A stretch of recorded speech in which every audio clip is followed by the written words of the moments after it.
take a roll call? Sure. Let's see. Ms. Shockley, Here. Mr. Baxendale, Here. Mr. Lesko, Here. Ms. Peniston, Here. Ms. Langalis, Here. Mr. Mushak, Here. Ms. DeMeglio, Here. and Mr. Ferguson. Here. They're all here. Okay, I want you to take a roll call of the departments, please. Sure. Let I want to me make sure I want to see who's here.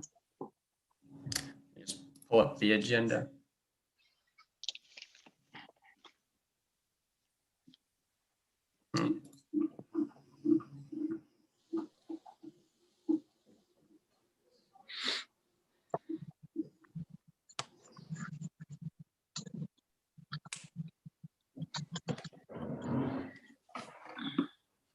All right, so we have the police department.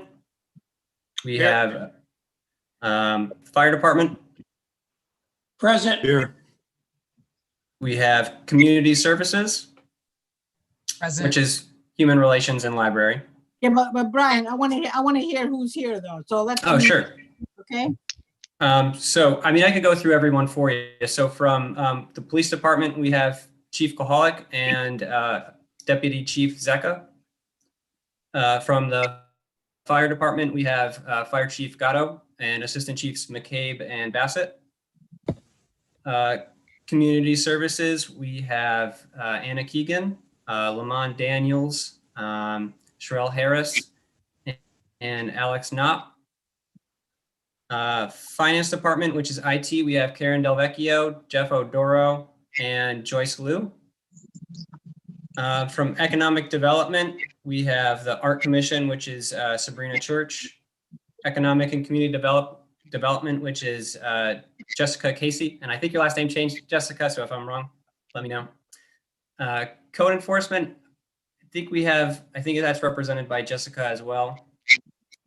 Planning and zoning is Steve Kleppen. Transportation, mobility, and parking is Mike Yosak. Business development tourism is Sabrina Church. Historical commission is David Westmoreland. Redevelopment, Brian Badoli. And parking authority is also Jessica. And then for operations and public works, we have Anthony Carr, Nick Roberts, Chris Torrey, Ralph Kolb, and Neil Rennie. And then Board of Ed, we have Tom Hamilton, we have Ralph Valenzizi. I'm sorry if I mispronounce your names. And that's who I see on the call for them so far. Brian, excuse me, it's Vanessa. I'm And here. Vanessa Let me for change. DPW. Thanks, Vanessa. So Brian, I expect the superintendent on. I don't know whether there was some problem with her invite or something, but I'm trying to get in contact with her now. But I do expect her on as well. Okay, Okay. So there are no departments missing, right, Brian? correct. Okay. So, and I see you're getting emails that we can see here, Brian. I don't know if they're coming to you or wherever they're going. I don't know. Yep. We can see. Okay. So, there are a lot of, can you see a lot of residents or you can't see who's on yet or? So right now there's 51 attendees on. So that's members of the public. And to let them know to start raising their hands, you would use either the raise your hand feature, or if you're dialed in on a phone, you could hit *6 or *9, sorry, hit *9 and that will raise your hand. Okay, so a few comments before we get going, public hearing. We're gonna do a little bit different. First, we're gonna stop at 9 because everybody, after that, everybody's got lives and if we have to continue, I hope we don't have to go into another day, but so 6 to 9, a little bit different on the format that we've done in the community room. I want to try, as residents wish to speak, and you might have more than one department to address, please state your questions, if it's for DPW, if it's for finance, public schools, whatever. So state your questions. And department heads, please take note, because once the rest finish speaking, if there's a question, whatever, you'll have the opportunity to answer. This way, we don't have to have residents either stay online or whatever to get up. I'll use get up more than once. So once you're called upon, please speak. Whatever department you want to do, 1, 2, 3. We are not here tonight to debate Mr. Dakowitz's recommendations, because that's what happened last year. The first questions were all about his recommendations. We're here to address what the departments have put forth for the Planning Commission. We're having a public hearing. Then our next meeting, which is unclear right now what the date is, when we mark up line by line. I'm going to say ahead of time, I'm going to leave this public hearing open until tomorrow, 5 o'clock. So if somebody needs to send something else in, we have been receiving a lot of letters about various subjects. The planning and zoning staff is putting them, they put them all together so we don't get the barrage of emails all day long. So we received a bunch, and I think we're going to get some more tonight as they put together today's batch. So when you're residents, please identify yourself, name and address. And if you're representing a group, please say so. And we'll move forward, okay? So Brian, we're here to listen. We got our books here. We'll take notes and we'll go from there. Brian, call on the first resident there. Sure. So up first is Diane Lauricella. And go ahead. We're not gonna listen. I'm not gonna cut anybody off, as I've said in the past, but please stick to the business's at hand, and within 3 to 5 minutes, please try to address your concerns. Thank you. Okay, just for housekeeping, Madam Chairwoman, I wanted to comment on several departments. So you would like me to do so all at once, is that correct? That's correct. And then when you're done, there is no, once you're up, and then the departments can answer or comment or whatever your questions are, okay? Oh, okay. Well, okay, thank you. Tonight, for the record, my name is Diane Lauricella. I live at 21 Blue Mountain Ridge Road. I wanted to thank all of the staff and also the members of the Planning Commission. I've listened in on many of your screening meetings in the recent month. One thing I did want to ask where are the details? It is highly unusual that we do not have at least the 5-year plan for the capital budget, which is what you request of your department heads. The only thing available online were the general lists of the final amounts without explanation. So I would like still to know why the finance department has decided. I would ask the Planning Commission to request of the finance department to put more details in there, if for no other reason, for the citizens to understand. I appreciate having written comments, but I would ask that you extend it till Friday. But if you cannot, then I thank you for extending it till tomorrow, close of business. Tonight, I'm here to speak about a general theme of it may be nice, but is it needed? And this is something that I've talked about in the past, but this year I'm going to change it up a bit as to how I address these issues. First of all, on the list, I'm going in the order that you have listed on your agenda. For the police and fire, I ask why we are still not making holistic plans to have truly electric vehicles and charging stations and mechanics that can handle electric vehicles. I still hear, when asked rightly by many of you on the Planning Commission, are we going to move to electric vehicles? The answer currently is that we're going to hybrid vehicles. Well, that doesn't quite that is a kind of a bridge fuel, if you will.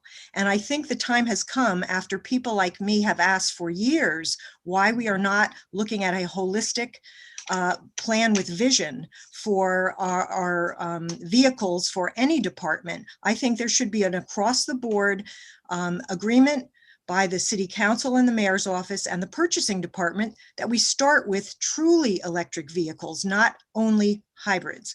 Secondly, for police and fire, you have several requests relating to, especially the fire department, on buildings. And I ask, why are we not looking at solar panels and other alternative energy sources for your construction and your buildings, even if they're ground-mounted solar? Now, I know that solar and electricity are handled in the operating budget part of our budget-making season, but the infrastructure could be planned through capital budget, and it is not, and it hasn't for many years. Under community services, I very much hope we can move forward with renovations of our library because it is a center focal point. Under finance, under IT, I very much appreciate the chairwoman's comment about real-time hurricane and tornado warnings, and I just don't understand why we cannot do that in Norwalk. I'm almost finished.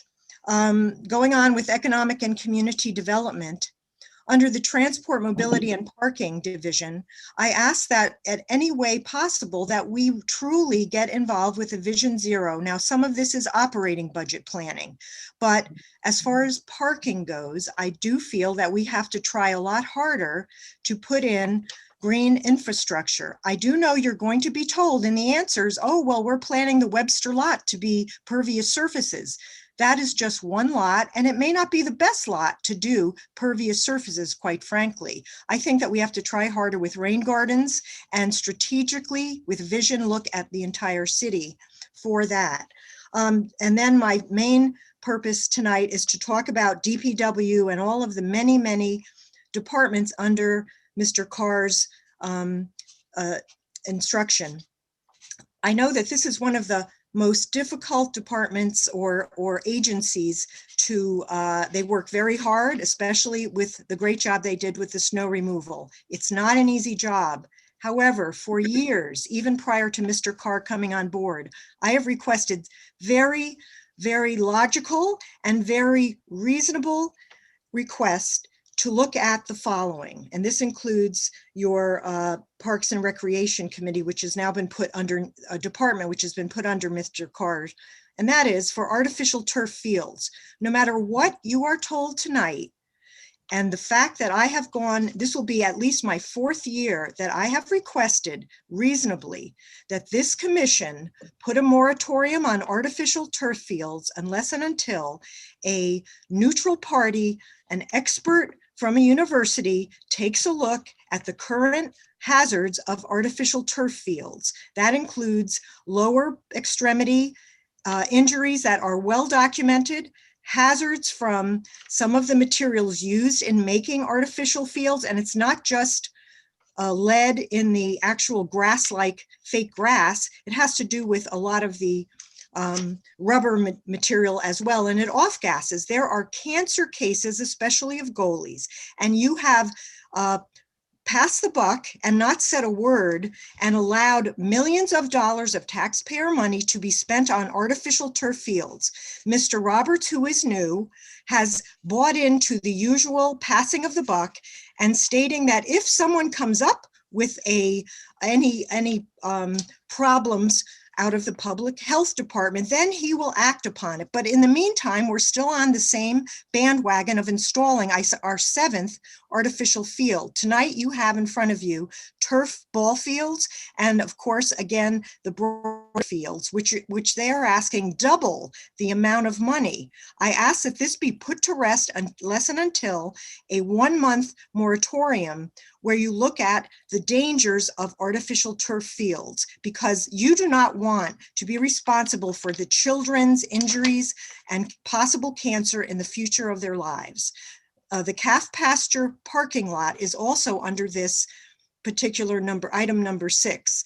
That parking lot over the years under Mr. Mike Mokay was supposed to be looking at pervious surfaces and at the very least, more green infrastructure. I am very pleased that Commissioner Mushak mentioned this last time. I am also a member of the Mayor's Water Quality Committee, although I am not speaking as a member tonight. But the time has come for us to use 21st century green infrastructure measures that other cities and towns like New Haven are doing in order to clean up our stormwater flows. And this is not just putting more paving in that you will probably be told tonight is necessary, is not so. Ask them to go back to the drawing board. Lastly, for Board of Ed, I believe that a welcome center, while I did understand from Dr. Estrella and other board members, is wanted and desired. Is it necessary? I think not for $7 million. Unfortunately, there are many, many other more important expenses that are needed, especially when it comes to toilets and bathrooms. In addition, I will be pursuing through other means, getting our Board of Education to take a serious look at putting solar panels, both ground mounted and roof mounted, on older buildings, because the policies that they are currently using, and you will be told tonight that on every new building and new expansion of a building, that's where they put the plumbing for solar panels. But our city is last when it comes to taking some of our operating budget electricity from creating electricity through solar panels. Now, I know that's an operating budget item, and I will be addressing it when operating budget public hearings come. But I do think that the Board of Ed goes through their usual song and dance at every level, including their facilities committee. And I have sat through many different chair people, and they still don't have a holistic vision on using geothermal, and I'll wrap up for tonight. But they really need to create energy to reduce costs to our wrap it up, taxpayers. okay? Thank you very much for your time. Okay, thank you. Okay, Okay. get to the department heads now, Brian. I'll go.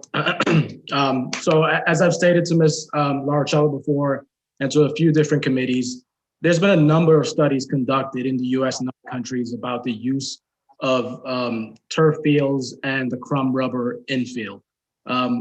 Those conclusions have been low potential to chemical exposure in crumb rubber. There is no elevated risk that's shown based on those studies. We actually did reach out to the state of Connecticut Department of Health, did do a study with University of Connecticut, as well as the CDC, looking at this very same issue. And their report also states that the risk assessment on the turf fields, actually, I'm sorry, let me back up. They did a risk assessment in 2015 on the turf fields. Their conclusion was the risk estimates were not elevated for children or adults that played on outdoor turf fields. There were some uncertainty with the limitations of the study based on the number of field tested, whether direct ingestion versus just regular common contact with the crumb rubber, and then also the limited sources of the age of the crumb rubber tested. Again, that report was done by the Department of Health. It is available online. I can send it to any one of the committees, as well as Ms. Larichello. There's also still a number of studies being done by the EPA, the CDC, and the US Consumer Product Safety Board. Those are under technical peer reviews right now. If there's any additional findings that are released as part of that, and we have to adjust our maintenance practices or our development of athletic fields in the future, we will certainly follow those guidelines. Thank you. Next, anyone wants to address anything? Do you want to address the Calf Pasture Beach also, Nick? Yes, in regards to Calf Pasture Beach, we did put in a request to remill, repave, and restripe the parking lots at Calf and Shady Beach. We have a cost estimate of $700,000 to do regular paving, but based on the recommendation and the request from the planning commissioners, we did do a preliminary estimate to use an impervious pavement material instead. I believe the product came back at 20 to 40% higher. We do think that it is worth looking at. We will try to leverage the money that we do get in the capital budget with some type of green infrastructure grants that are available out there. We do think it's a good idea. It is worth investing, and we will definitely look to try to make that happen there. Even if we can't do the whole thing, we'll look to do certain parts that be able to capture and help with the water quality of the site. So we have no issue with that, but we will definitely do our due diligence in trying to make that happen. Okay, Good evening, it's Jessica speaking on behalf of Economic Community Development. So with the library comment, the city does intend to move forward. It is included in the 5-year capital budget. There is a request for funding for not this coming fiscal year, but the next fiscal year, as well as the following, in order to be able to think about remodeling and also expanding the library. From a TMP standpoint, I hear the need to get into Vision Zero policy, and I completely agree. So one of the things that we do intend to focus on this year, 2021, is Vision Zero as well as Complete Streets. So we'd like to build out both of those policies. And from a parking standpoint, I agree green infrastructure is extremely important, especially with our location on the Sound. You did mention that we're working on Webster Street lot. That is true. We had meetings today in order to be able to push that project forward. We were able to get a grant for that from Long Island Sound, and we continue to look at grants to be able to support that, but we do understand the importance and we agree with you. We will continue to look at that moving forward.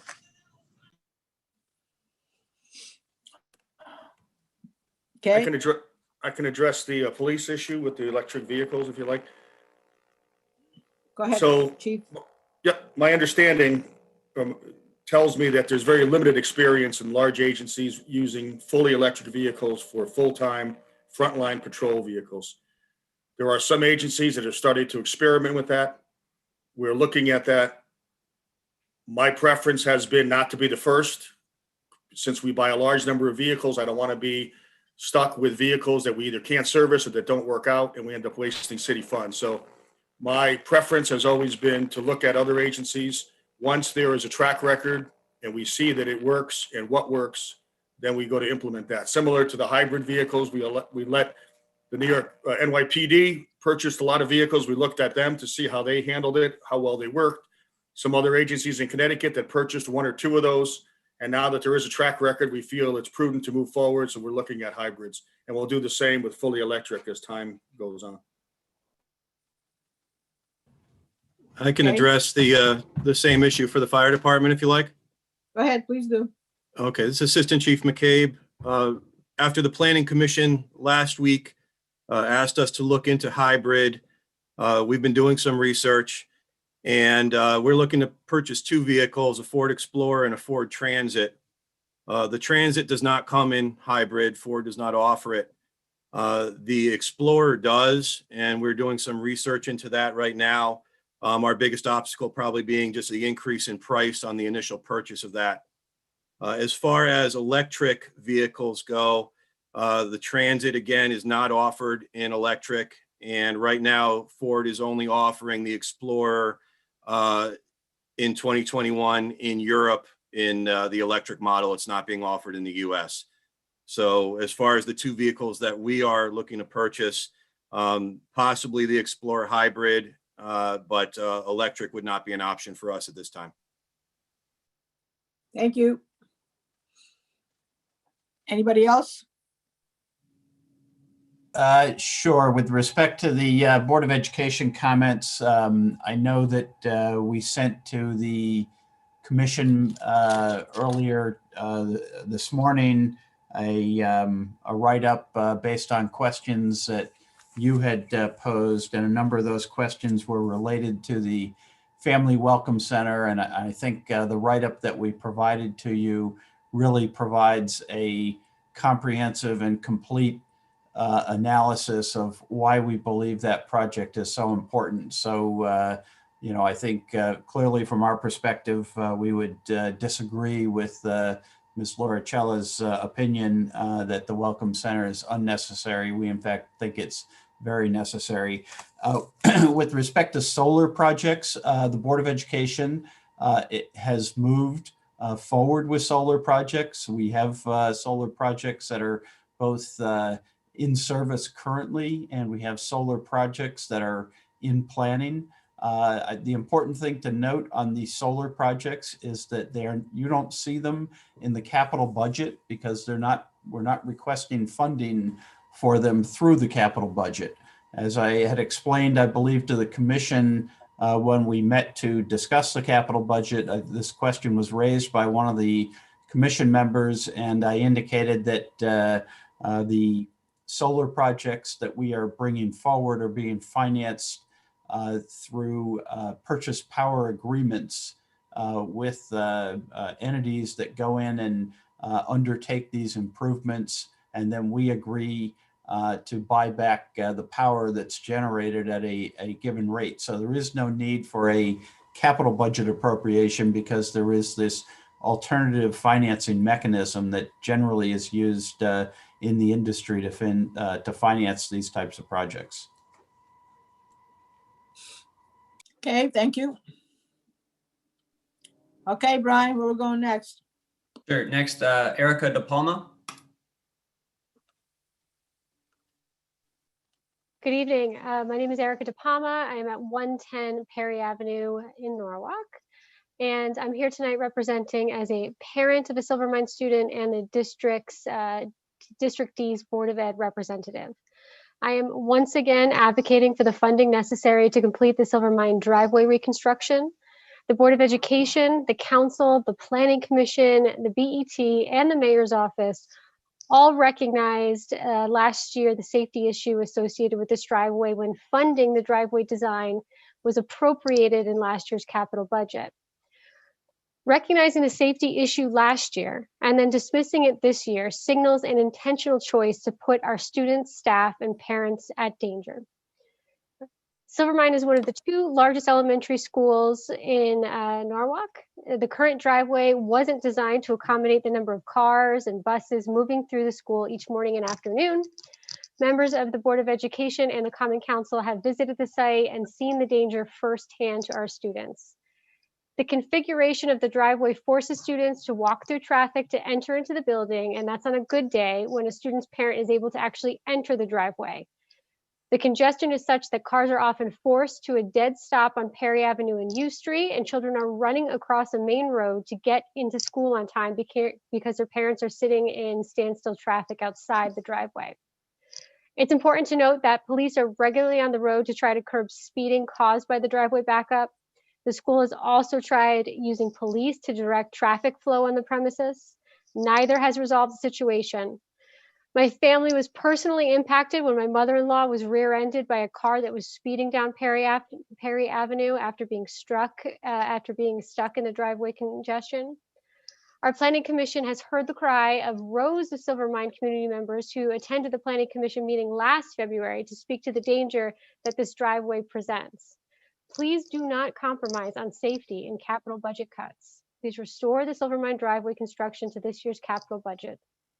It should be noted that many of the capital budget cuts affect District D, especially the bathrooms that are in dire need of renovation and any discussion of further delaying the long overdue new Cranberry School. But given the 3-minute time limit on comments, my BOE colleagues are here tonight and have offered to represent them in their comments. Thank you. Thank you.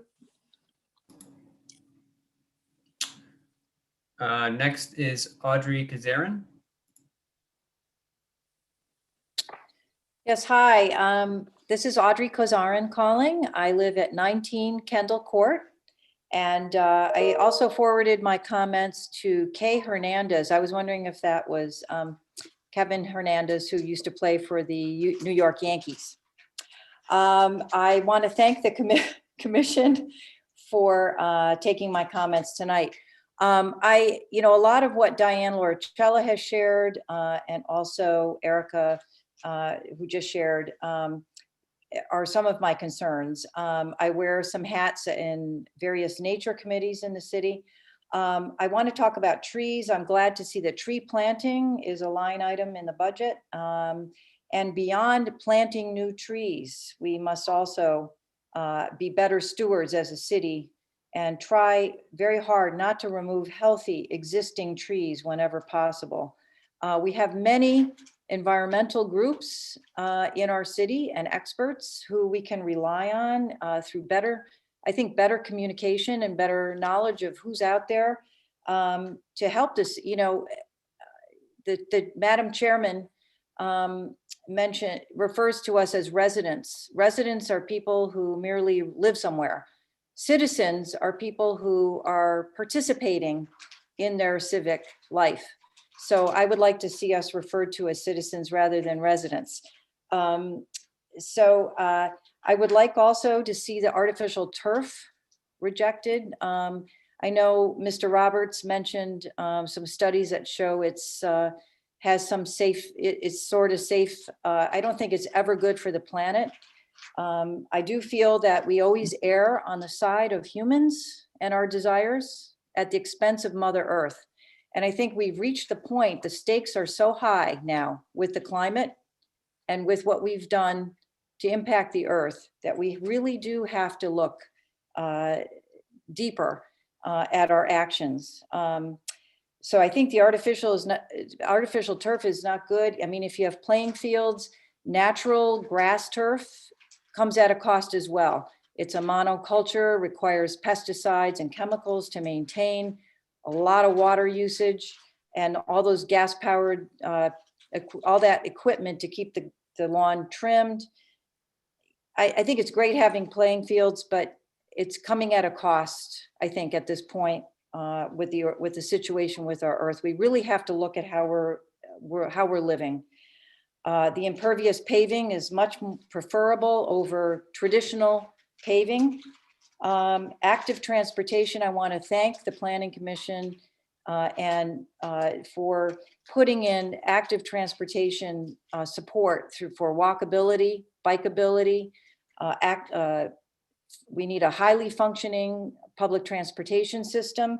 This cuts down on pollution and it's better for the environment. You know, every survey of millennials and baby boomers says the same thing. People want to walk and bike to their village center to be able to conduct their business, work, do errands.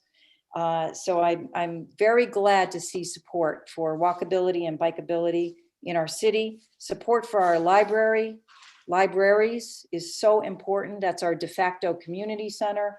The schools during a pandemic, I hear the bathrooms are in need of repair. I mean, hygiene is so key right now. For equity in housing, ADA compliance, and anything we can do to support racial justice and housing, fair housing in the city. That's a mark of a truly enlightened civilization. And last, I would say, you know, we could seek private funding. There's so many amazing people in this city, so many citizen volunteers in so many groups who regularly reach out for grant and other funding sources. I think if we can work together and communicate better and more often, I think we can get a lot of projects moving forward. And I really encourage that. And I want to thank you for all you're doing and for taking my recommendations and concerns today. Thank you. Thank you. To me, residents are residents of Norwalk, citizens of the United States. So when I'm referring to residents, I'm thinking Norwalk. So who's next? Next is Diane Keefe. Hi, can you hear me? Great. Okay, I'm Diane Keefe from 249 Chestnut Hill Road in Norwalk in the Cranberry neighborhood. So I am interested in how much of the DPW budget is allocated toward pothole fixing and bike paths. I think both of those two are important to citizens, but it's unclear how much is being spent on them. Secondly, with Cranberry Park, I'm wondering what the 225,000 of capital projects is that was recommended. I think a lot of building and pavement has gone on at Cranberry Park without many people from the neighborhood knowing what is going on before it happens. And I think we could just use more trees and tree maintenance in Cranberry Park as opposed to any additional development there. In terms of, I'm wondering why there was a recommendation that 750,000 be approved for Vets Park when The initial recommendation was 425,000. On the tree planting, I noticed there's a total of 115,000 between DPW and Park and Rec. That's only a little over $1 per Norwalk resident. I think that budget should be doubled. In other words, 230,000 for tree planting this year. We are way behind. Our tree cover is way lower than it used to be, so we need to double up. Also, there are a tremendous number of mature trees that are being cut down either by the utility or by homeowners who just feel like doing it, and there's no enforcement of keeping the mature trees that provide such good eco services to us. Also, on the arts and culture budget, I think it should be fully funded. They only asked for $100,000. I think we should fully fund that. I think we should also fully fund the arts in public places. Again, that would only increase the budget by 25,000. The Briggs Welcome Center could definitely be eliminated, I think, in terms of priorities to save $5 million. But on the other hand, I think fully funding the request for curriculum materials and textbooks would be important this year, especially with all the schools suffering from having to deal with remote learning. I also completely support the bathroom renovations for 1,500,000 families, and kids really care about the condition of the bathrooms they have to use. And fully funding affordable housing also, I think, is really important. I noticed that was recommended for a cut. And lastly, I would love to see a breakdown of the amount of money that is being spent both in municipal buildings and in schools for insulation and energy efficiency, because although it's possible to finance solar projects, it is cheaper for the city to actually buy them instead of taking financing.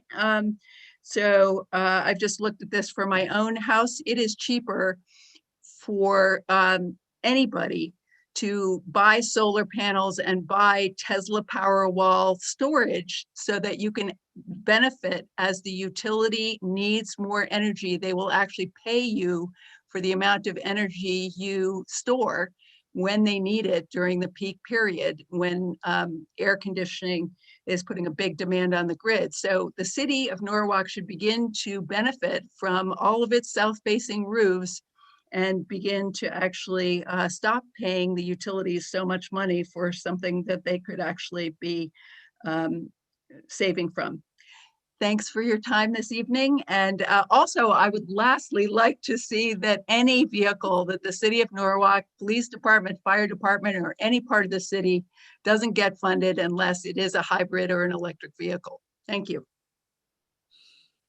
Thank you. Next. Next is a phone number ending in 6137. So I'll just remind them to say their name and address for us. And to unmute, hit *6.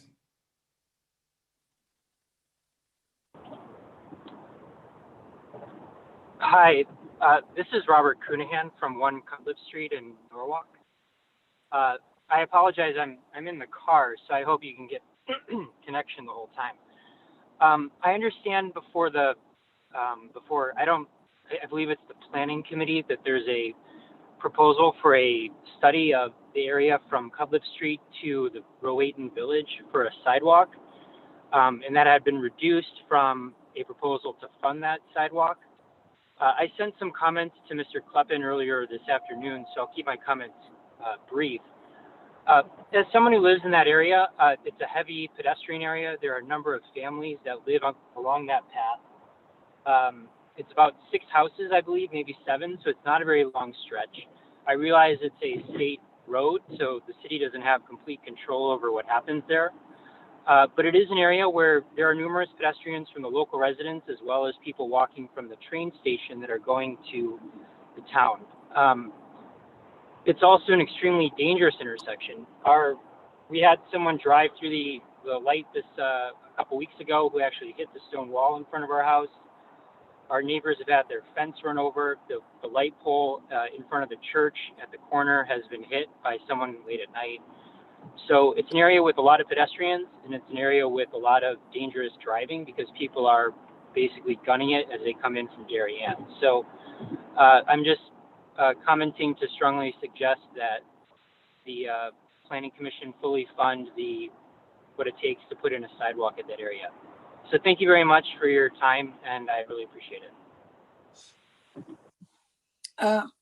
Listen, department heads, don't wait for us to call on you when you hear a question that goes to your department. Please, just come in after the speaker. But is there I don't think there's a line item for what this gentleman just brought up, right? Is there a line item, or is it? It's Jessica speaking. So I believe that this is M07 Royton Avenue sidewalks. I don't know that this is specific to that, actually. I think that's a different item. So I don't believe that there is something specific to this. However, we do have the additional incremental sidewalk funding in the budget. And so I will take the initiative to call the gentleman tomorrow after I get the information from Steve and speak to him about it.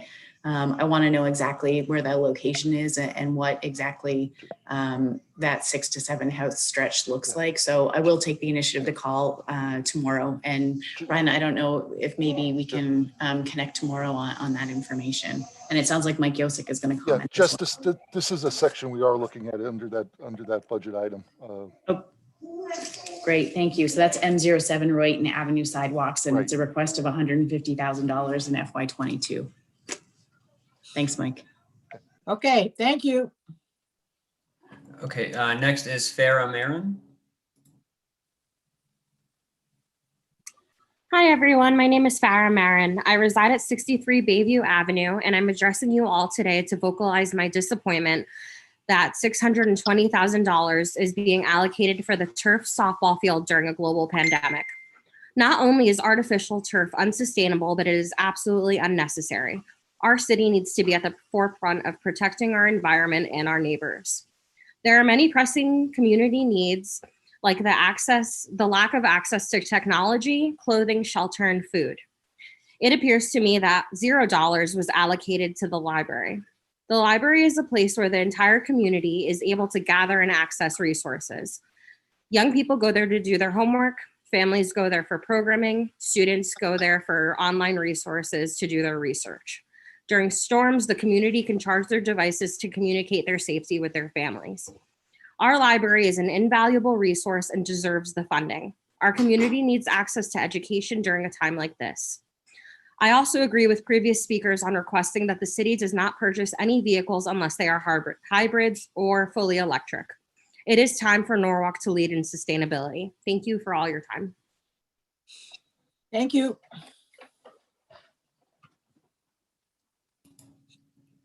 Moving on is next is Joseph Jean-Durko. Sorry if I mispronounced your name.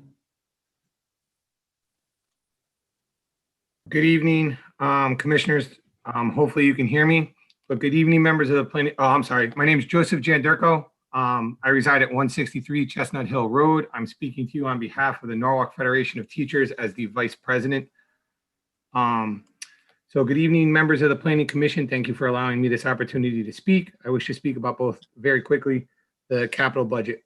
The budgets will take some manipulation and finessing as they move towards the approval by the city, and both the operating and capital budget set forth by the Board of Ed are aggressive and are a huge ask for the city and its taxpayers. We are facing extraordinary times associated with the pandemic that will require extra funds.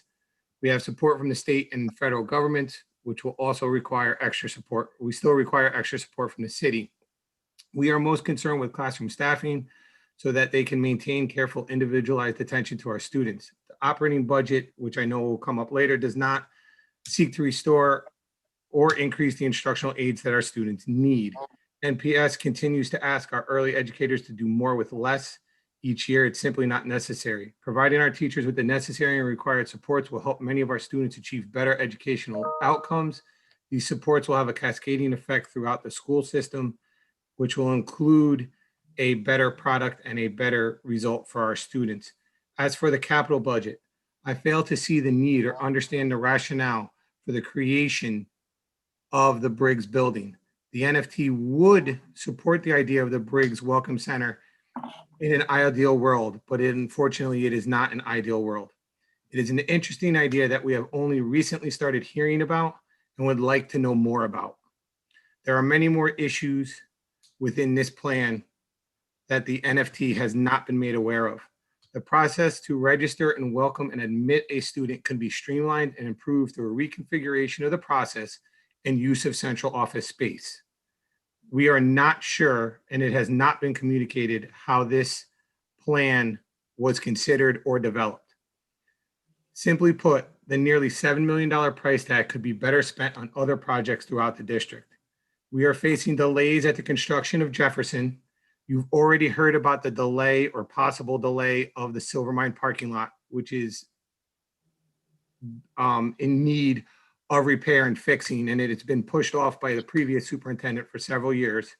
We're also facing more delays at the Columbus project, which all of these delays will lead to an increase in cost, which will ultimately impact our bonding ability and other issues.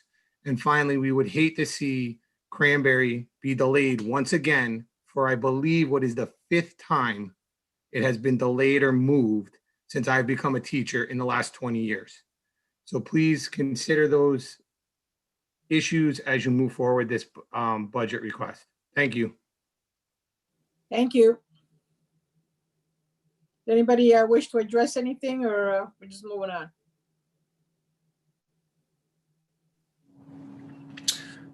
Moving on then, Daisy Sebastian.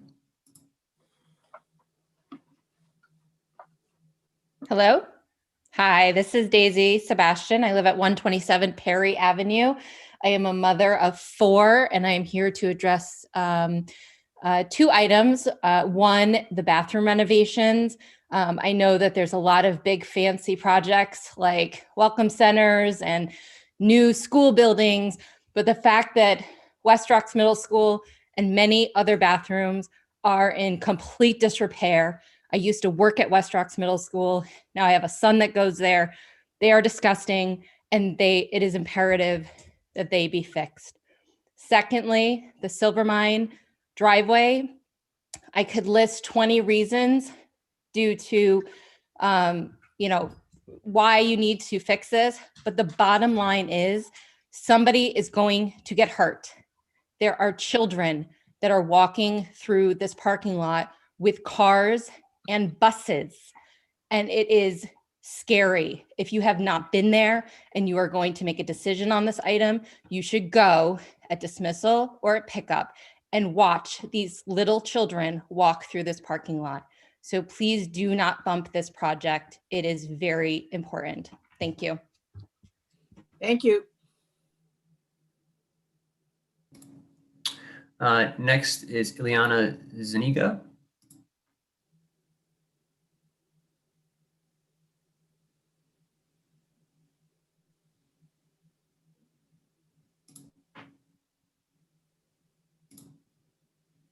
Hi, can you hear me now?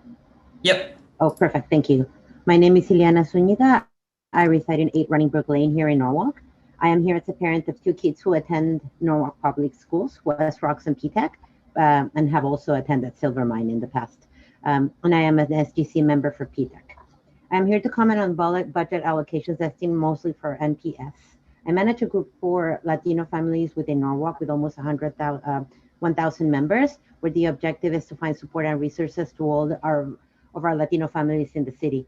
I would like to ask your support in approving the budget put forward by the superintendent tonight. Our children and our families need our schools to have decent facilities. Bathrooms in time of pandemic is undignified and unacceptable that our kids are going to bathrooms with broken doors, with broken sinks and dirty floors, especially in West Rocks Middle School when kids are starting to change into teenage years. If you cannot lock your doors, it's something that is very unsettling for kids that are going under those changes within their years. Also including the air conditioning in classrooms so that our children can focus on their education and not worried about having a heat stroke, because classrooms get really, really hot. And as another parent just said earlier, If you're here to vote on these decisions, I would invite you to actually sit down and try to sit for a whole school day on a classroom that does not have an AC to see if you can focus on what you're being taught that day. I would also like your support in approving the full budget for the curriculum, materials, and educational technology. With a great number of our students attending hybrid and virtual school, as well as our teachers trying to spread their love over their laptops and in presential teaching, it is crucial that we have the funds to support our schools and our students. Spending $620,000 in artificial turf at a time when the future of our summer sports is uncertain makes no sense whatsoever when we need such urgent repairs to our schools. And environmentally, what good is all the education in the world if our children are not going to have a healthy planet to live in the future? I also want to support Diane Loricello's earlier comment on pursuing solar panels in our schools. We should take advantage of the real estate in our schools to generate clean energy and to wrap costs that would be reinvested in our children, as well as other speakers. I would also like to support the driveway upgrading for Silvermine. I agree 100%. I spent 8 years of my life getting in and out of that driveway, and you really need to go and see what it looks like before you vote on not giving them any budget. It is dangerous. I saw so many kids almost get hit by other cars, teachers trying to save them before they ran. So you really, really need to make the effort to all go and watch what it looks like before you make a vote on this issue. Finally, my family chose to move from Norwalk 10 years ago from Brooklyn. We chose Norwalk because of its diversity. As I mentioned earlier, I manage and represent almost 1,000 people on my group Latinos Unidos in Norwalk, and we are in great need of a welcome center, a one-stop place where they can get the help they need, then do all the processes in order to register their children and understand the school system. Whether they're new in town from out of state or other countries, our community would highly benefit from a centralized place to get all the information, support, and guidance they need to help with interpreters, also access basic resources such as free or reduced lunch or healthcare for their children. This would benefit greatly our community. We need to close that equality gap for our children, and by offering services that are accessible to all of our families, we will certainly get close to the goal. Thank you so much for your time. Thank you. Who's next? Next up is John Cross. Good evening, everybody. Thank you very much for allowing me to speak tonight. I'm speaking on behalf of the Brian McMahon High School family, the Norwalk Public Schools, and also for all the female athletes that are in our town. I spoke to you guys last year. Where do you live, Mr. Cross? Name and address, please. I currently live in Monroe. I'm the athletic director of Brian McMahon High School. I grew up on 16 Taylor Avenue in Norwalk, graduated from Brian McMahon, and my parents reside on 20 Beechwood Road in Norwalk. My grandparents, as I mentioned last year, have a road named after them, Bushbaum Boulevard around Betts Park. I went into that story last year. I'm not going to get into that now, but I do want to speak on behalf of the project that Mr. Roberts proposed about turfing a softball field at Brian McMahon High School. Earlier, one of the speakers spoke about how funding fields is unnecessary, but I would invite any of you to come to the campus of Brian McMahon or Norwalk High School and look at the traffic that we actually have on our fields. Our turf fields at McMahon are used daily, and they're used throughout the day and on the weekends. I think that's probably one of the best investments you guys have made in a long time for the community. We have people constantly walking around their track. We have fathers and sons practicing on the fields. We have groups of teenagers who would normally be sitting around doing nothing, playing on our turf fields. And it's a great sight to see. As the athletic director at Brian McMahon and a baseball coach for a number of years, I saw the benefits of the turf field for all the athletic teams. As the baseball coach for over 18 years, I worked side by side with all the softball teams and the players. And I could tell you right now that there's a gross amount of inequity between the baseball fields in Norwalk and the softball fields. When it rains early in the spring, all I need is for the rain to stop, and in 15, 20 minutes, we're on the field practicing. Unfortunately, for the girls, they sometimes are inside for over 3 days because of the puddles on the field on Highland Avenue. That leads to decreased numbers in softball participants, but it also, sends a negative message to all the girls, because you can look at the Babe Ruth leagues and how they can host state tournaments, even regional tournaments, and send teams to the World Series. But it's very hard for the softball players in our town to play a regularly scheduled game during the summer if it rains. We service on our turf football field and our baseball field. We service soccer, baseball, track, football, lacrosse, and field hockey. That's just Brian McMahon teams. I know you have Pop Warner on there. Norwalk Junior Soccer comes in. You have Norwalk Babe Ruth. You have American Legion teams. You also have rugby teams that use our fields. Our fields are used. I would say that every dollar you spend, you definitely get all the money back from it. One thing, I do want to just kind of caution everybody on is that back to the equity issue in Title IX. I think one of the biggest fears that anybody has in an athletic department or in a town would be an office a case put in front of a complaint, I should say, given to the Office of Civil Rights about how there's not equity. And I can tell you right now, with the turf field for baseball at Brian McMahon High School, a turf field for baseball at Nathan Hale, and no turf fields for any girls in our town, I think it would be very, very easy, if this doesn't get passed and gets overlooked, that someone might file a Title IX complaint. And I really wouldn't want that to happen, because speaking to representatives, one named Peg Pennypacker at a recent conference I went to for athletic directors, it turns everybody's world upside down. So that's just something I do want to caution you on. So I do think putting this field forward is the right thing to do for the girls. I think it's the right thing for the community. And I just think you're not going to waste money. You're going to get every dollar back. Thank you for your time. Thank you. Brian, Fran, can I ask you something? Hello? go ahead. For the benefit of everyone listening, do you mind just explaining, I'd let you do it as the chair, but just the quick review of the budget process? Because 2 speakers ago, it was emphasized, it was Ileana Zuniga said, please vote for this, whatever. But I want the public to understand that our vote on the budget is the first step in the budget process, before it goes to the Common Council, then the mayor's recommendations. Do you mind reviewing that for the record?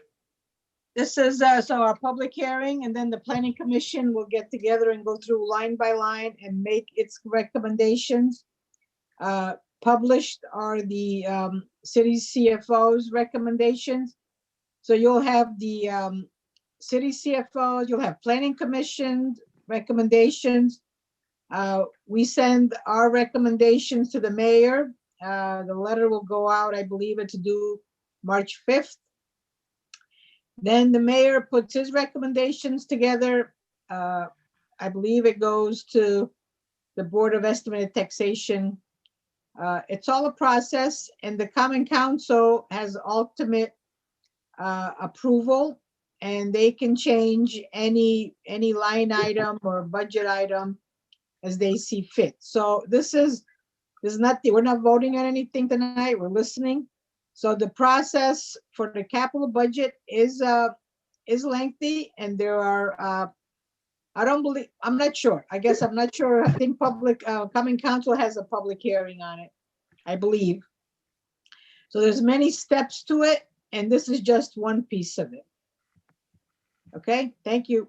And thanks. I think that just helps people understand that it's a much, it's a longer process. I know a lot of people do understand the process, but I think there's a lot of first time listeners on, and that, our input is more analytical. We listen to all of the department heads make their arguments, we listen to the public, and then we move all that along into a much deeper review by other parts of the city bureaucracy. Well, we'll make the planning commission will make its recommendations, and how it's taken, it's up to the other. It's a longer process. So thank you, Mike, for bringing that up. Okay, Brian. Next one is Zena K. Hi, everyone. My name is Zena King, and I live at 7 Nursery Court in Norwalk. I wanted to comment about the Silver Mine driveway. I commented last year about this as well, and I also emailed in some thoughts. So my daughter attends Silver Mine. Next year, I will have 2 children there. And the driveway, every day I drive there, every time I drive past it, I say, this is a terrible accident just waiting to happen. I think the city of Norwalk has been fortunate that nothing has happened, and that is probably just due to the administration and Principal Shaheen, and the way they organize pickup and drop off. But anyone who steps foot there during pickup and drop off, it's mayhem, from the sense that you have little people who are not even the height of a school bus wheel or school bus tire, who are going across this super busy, hectic, really tight space, just not visualized for more than one vehicle at a time. I know the police chief and fire chief are on the call. I'm very curious, what have their folks said? What do they think about this? As a parent who drives there, it is scary. Last year, the caregivers who would pick up my daughter used to leave home an hour early.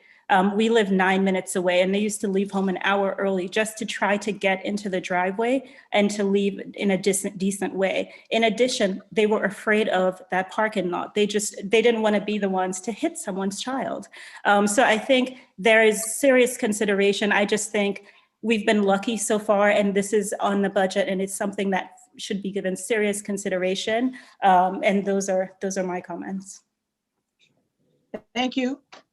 Chief Kohalik, Chief Gatto, I don't know if you guys have any comments or stats or anything that you want to share. I don't have stats, and I don't have specific information on the capital budget request. All I can say is that I do know that from my school resource officers and their supervisors that they have shared concerns about the situation there. But exactly how to remedy it in the capital budget, I haven't looked at what the plan is, so I can't really comment on that. But I do agree that we've been advised that there are concerns. Thank I'm you. not aware of any issues there either. Thank you. Okay. Next. Next up is Sasha Carr.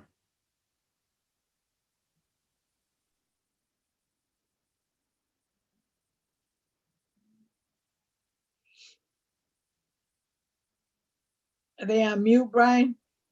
They need to unmute. Oh, it's Steve. You're back? I'm back. Sasha, you need to unmute yourself if you want to speak. So are you at the helm from now on versus Brian, or is Brian still on? Just me now. Okay. Brian was doing very well, so you're messing up in the first one up. I won't take offense to that. I'm gonna let. Sorry, Steve, I'm sorry to interrupt, but Brian had told one of the speakers to push, I think it was *9 to unmute themselves on their phone. That was something. Hi, it's Sasha Carr. Sorry, I finally figured out how to unmute myself. Okay, go ahead. My name is Sasha Carr. I reside at 114 Perry Avenue in Norwalk. And I'm here this evening to ask you to help us avoid a tragedy waiting to happen. I want to echo some of the words of other fellow Silvermine parents and residents. I live right down the road from the school, as well as being a parent at the school, and I'm deeply concerned by the pickup and drop off situation. I just want to echo a comment that was made earlier, that this traffic layout was originally designed for a very small neighborhood school where a large portion of the kids were walking to school. It's now a citywide magnet school with almost 500 students. I believe I heard this year that we have the largest number of school buses coming to the school of all of the elementary schools in the city. I know that neighbors in the neighborhood, my neighbors, have called the police due to cars being parked on the street, cars literally being stopped in the road, dangerous traffic situations. it's giving our school a poor reputation in the neighborhood, and it's creating tension between the school and the neighborhood. And again, as Erica DePalma mentioned, this commission, the Board of Education, the Common Council, the Mayor's Office, everyone recognized that this was an issue that deserved funding last year. And the study was done, that was funded.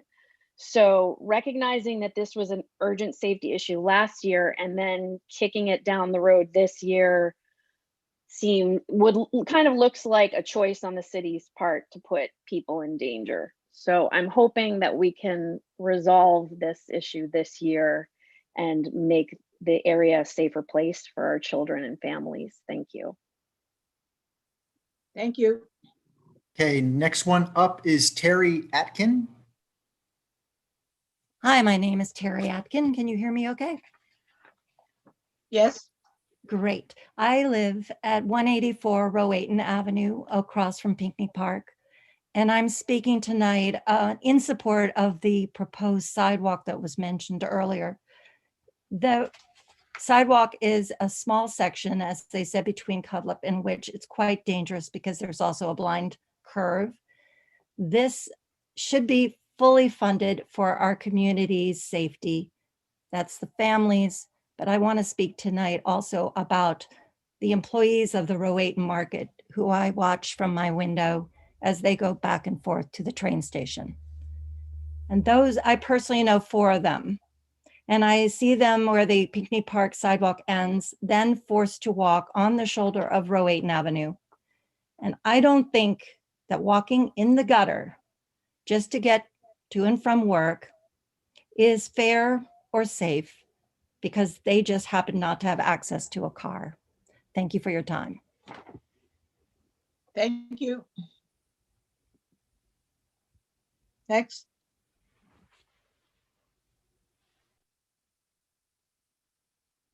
Steve, are you there? Hello? Yep. 1 second. Steve Klepp is there. I see him.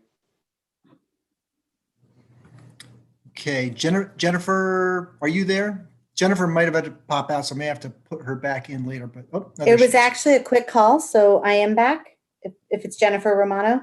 You're up, yep. Wonderful, thank you. Again, my name is Jennifer Romano. I live at 41 Wolf Pit Avenue, and I'm speaking to you tonight as both an NPS parent, but also an Nathan Hale Middle School SGC member. And I want to talk to you a little bit about the proposed budget that's been put forth by the new CEO that seems really disproportionate to the needs and asks, especially for the schools. So other people have already stated the concerns about the cuts to technology and curriculum supports in the middle of a pandemic. Excuse me 1 second. What new CEO are you? The CFO, the city, my understanding is that there's a budget that's been put forward. So that's CFO's recommendations, okay? Yes. Okay. And that is the recommendation to which I'm speaking. Thank you for clarifying. Okay. But that seems very disproportionate to the ask, especially at the school level. We have what I've seen are the cuts to technology and other curriculum support elements, which seems very tone deaf in a climate where we already have had 2 out of 3 one-days canceled, but the other 2 days this week have been remote school days for our students. And we're looking at cutting technology and curriculum support. But really, as other people have stated, I want to reinforce and just ask, has anyone on this council been in a Nathan Hale Middle School bathroom? Have you guys been in one? Like, you would not get the stench out of your nose, for starters. But more importantly, is just the fact that there's not even running water in some of the bathrooms. So we're in the middle of a pandemic and we don't have running water in bathrooms. The doors don't close. I have 2 girls in that school.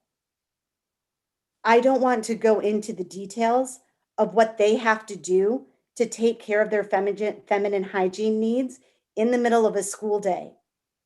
As 6th and 7th graders, one of my daughters would literally pack extra jeans in her backpack so that she could then change during gym because she knew she wouldn't make it through the day, but she wouldn't want to go in the bathroom. It is that drastic and dramatic. It is not a first world request or need that bathrooms have water and doors that close. And it's not a first world need that they go to school where there's not asbestos tiles. The fact that the asbestos abatement has been reduced in the budget as well from what was requested is appalling or mind-boggling. I'm not sure, but these are really critical things for the students. And I understand that a welcome center has benefits. I completely see where that could be helpful in the longer term. But right now, it feels like it's a golden Band-Aid on a bullet wound.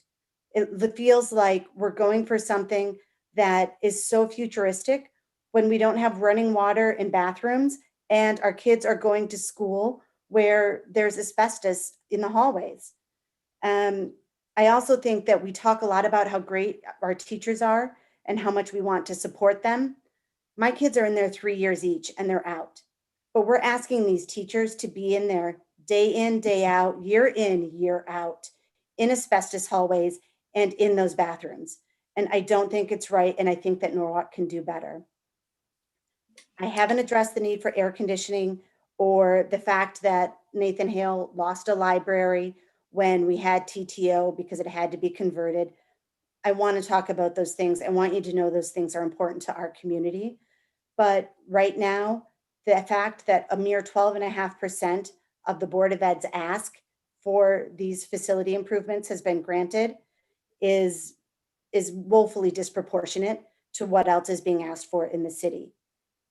Finally, a welcome center is an excellent want. I get it, but it's not a need.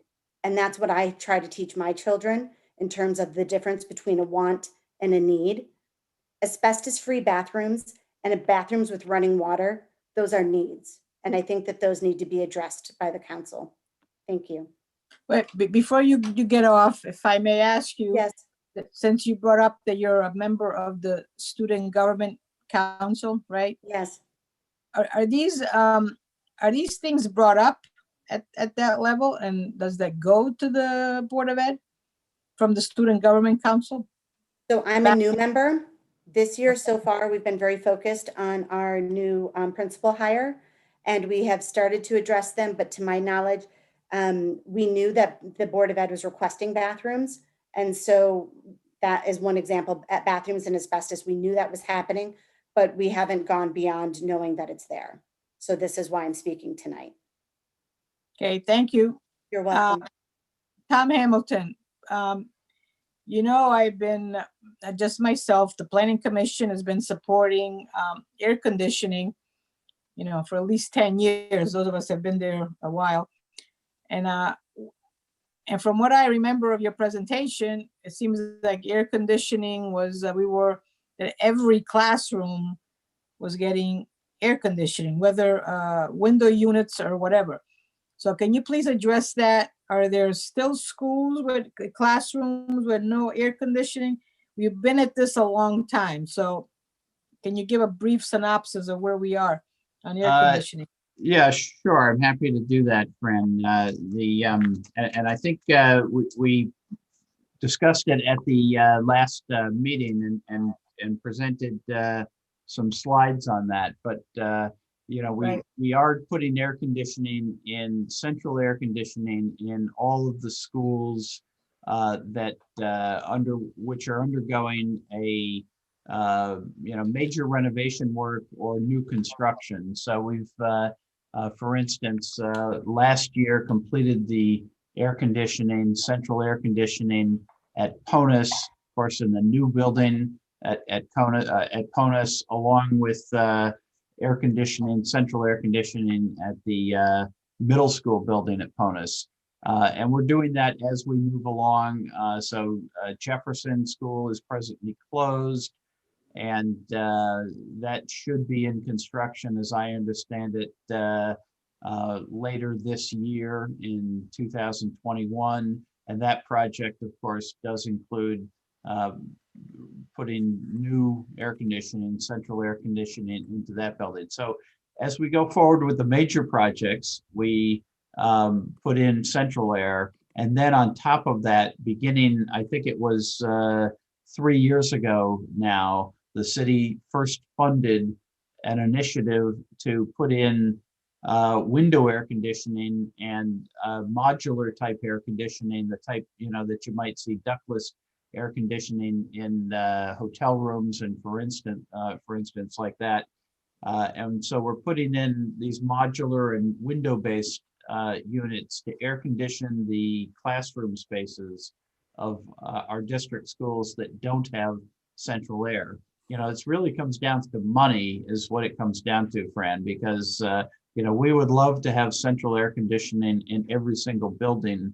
The cost of doing that, I think we had projected, was about $40 million, and it was deemed not affordable, essentially, by the city. So that's why we brought forward this plan to put in the window air conditioners, and we've rolled that out to a number of schools, quite a number of schools. We gave you, our presentation provided a list of which schools had been completed and which schools had not been completed.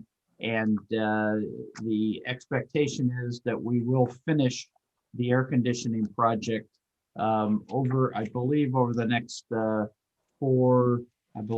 next 5 years. I'm sorry, the next 5 years. So we still have a number of schools to go. I mean, even the portable air conditioning projects that we're talking about are still projects in the magnitude of $500,000 to $800,000 per school. We just finished up Rhoton last year. That was a bit over $800,000, as I recall. And so we're moving forward on these projects, but it really comes down to funding.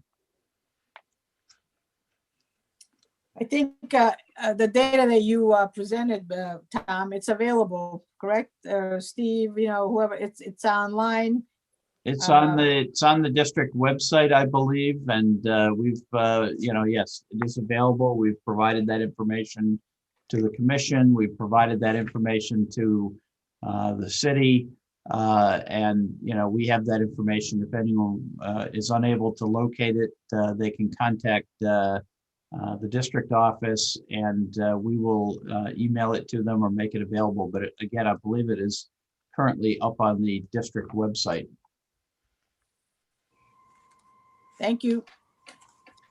Not the, if it were up to me and we could write a check, I would say go and install air conditioning at all the schools like in this fiscal year, because we've been talking about this many, many, many years. So yeah, I mean, the challenge is that, as we heard from the last speaker, the district still has a number of things that need to be addressed. We really have what is several decades really of underinvestment, and many of our buildings, we've made some progress, and obviously in those cases where we've done a major renovate as new, then that building is in good shape, but we still have a number of buildings left that do need attention in a variety of areas, from air conditioning to bathrooms to asbestos remediation, and and obviously the other projects that you're considering tonight, the Silvermine driveway and so forth. thank you. Steve, what's next? Who's next? Sarah Amato. Hi, I'm Sarah Amato. I'm a lifelong Norwalk resident at 42 North Bridge Street. I am speaking on behalf of being a parent at Nathan Hale Middle School and also at Norwalk High. I want to address the issue of the bathrooms. I also attended both schools, and the bathrooms are exactly the same as when I graduated, and back in 1994, so that was a long time ago. It's absolutely disgusting. I mean, the toilets are constantly backing up. The smell is terrible. We're just asking for a basic need for these children to be able to use the bathroom and have a clean facility. We also have issues with asbestos through most of our elementary schools, high schools, and middle schools, except for the ones that have been newly renovated, like Brookside. You know, we've had tiles lift up, and the solution, because we can't, you know, there's asbestos, is to cover it up with duct tape or whatever, or find a different matching tile. The other issue I'd like to bring up is air conditioning. I have been on so many PTOs and whatever, and have fundraised for air conditioning. I can't tell you how many rolls of gift wrap I have had to sell to get air conditioning, to get new supplies for our bathrooms. I'm happy to forward you guys photos that I actually have of the bathrooms in both schools. There's actually a joke that I had when I went to a open house one night at Nathan Hale, where the bathroom door was still broken when I was there. It was the same exact bathroom, same exact door, same exact smells. I would also like you to, I'd also, in supporting the Welcome Center for Parents, we process approximately 2,000 new students every single school year. Many of these students are coming from, you know, families that are dual language. Many of the families don't speak English, and this would be a one-stop shop for them to be able to process their needs and to feel welcome to the, you know, great, awesome Norwalk Public Schools. I also ask that you would support our tech budget for the Norwalk Public Schools. As we've seen this year, you know, the use of technology, and I can only imagine it may even get greater. My Norwalk High School student, the teachers often lose signal, and I know it has a lot to do with the way that building has been built with the cinder blocks, because it's like a jail. And I also would like you to support the arts and culture budget for Norwalk. You know, it's kind of ridiculous that parents have to sell gift wrap just to get air conditioning for their children, or have had to have fundraisers, which, as you can tell, this year with there being a pandemic, a lot of fundraising efforts are nowhere, because nobody has the money, nor can we fundraise or have our, you know, like our galas that we would normally have. And you know, it's a lot to ask parents to volunteer. You know, we work, we go to school, we do this, we do that, and you know, here we are selling cookies and just to get an air conditioner or, you know, new bathrooms for our children. So, Hey, Sarah, before you hang up, if I may, so the fundraisers for air conditioning, where does that money go? Have you bought air conditioning for well, classrooms? we didn't personally at Marvin, where my children went, but I do know of other schools. I believe Cranberry, if there's a Cranberry parent here, they may be able to speak on that. I know that they were purchasing certain units for certain rooms, and I do know a lot of this came down to electrical issues, where the electric had to be upgraded too. So I know that was an issue. And sometimes a certain parent will buy, if you have a child with asthma like I do, I can request that my child is in a certain room. And the thing is, the air conditioning moves with the child. So if my son needs the air conditioning in his room, and then next year is in a different classroom, that air conditioning will move with my child. Because you bought the air conditioning, or why? No, well, it would be because my child would need the air conditioning due to his asthma. Okay. I mean, there might be other parents who could speak more on the air conditioning that was fundraised like through their PTOs. I don't feel comfortable speaking on that, but I do know that there have been other schools.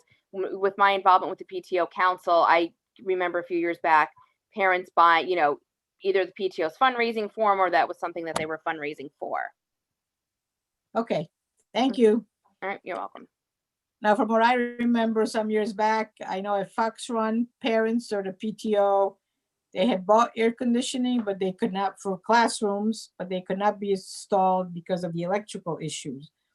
And then the funding was made available to do a study, I remember, approved to do the electrical. And I think we've come a long way from that, Tom, but we still have a long way to go on air conditioning for classrooms. So anyway, moving on. Who's next? Steve, bring Brian back, okay? He was there. Steve Kleppen. Anybody? I can't see everybody. I can only because I have it on my phone. Anybody can see Steve? I'm looking for him right now, Fran. Let me text him for you, Fran. I do not see him. I see that they're changing hosts right now, so I think maybe he's coming back in as the host. Hey, Fran, Steve just got kicked off, so There you go. I just hopped on real quick. Okay. All right. Okay, so next we have Mindy Singh. Hi, yes. My name is Mandy Singh. I live at 73 North Steer Hill Road in Norwalk. I have 3 children who are students at Cranberry Elementary. I also am speaking as the PTO president and a member of the School Governance Council at Cranberry. And I just wanted to say a few words about how I understand that you have all these other worthy causes, but at Cranberry, everyone is really excited about the prospect of getting a new building finally.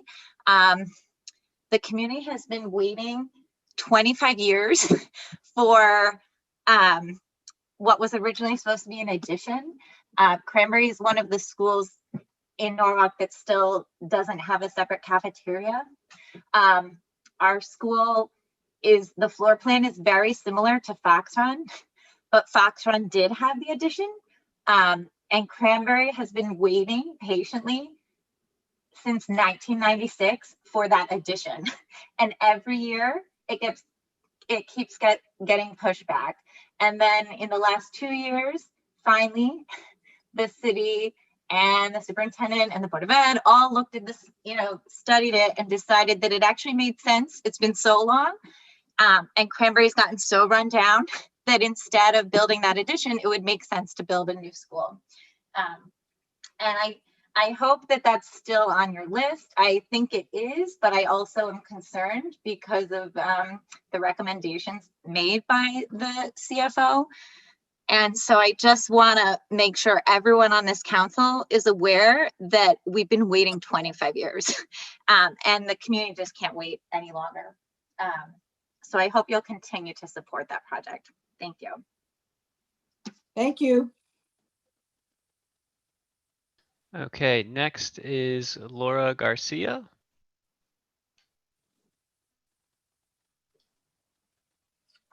Hello, you can hear me? Yep. Yes. Okay. Hello, my name is Laura Garcia. I live in 247 Flag Hill Road in Norwalk. I'm speaking here to you about how important is the Welcome Center. My older son came here 2 years ago and was so difficult to me to understand all the process to get him to school. I can imagine how hard it is for other families who probably don't speak English or either understand. And it's not for families who don't speak English, it's for families who probably speak Portuguese, French, and I'm part of other group who call Chapinas Unidas or Hands Together. And a lot of people reach to us asking all these questions and we don't have the answer sometimes. So that's why it's so important to us, this Welcome Center here in Norwalk. I want to talk about the driveway in the Silver Mine School. My kids attend that school. Sometimes I drive them there and I see how dangerous is the driveway for all the kids, especially the younger kids. And I can imagine if one of my kids have an accident there. So please listen to us and I really want and I wish the Welcome Center and the driveway from the Silverman School. Thank you so much. Thank you. Next is Jody Sattler.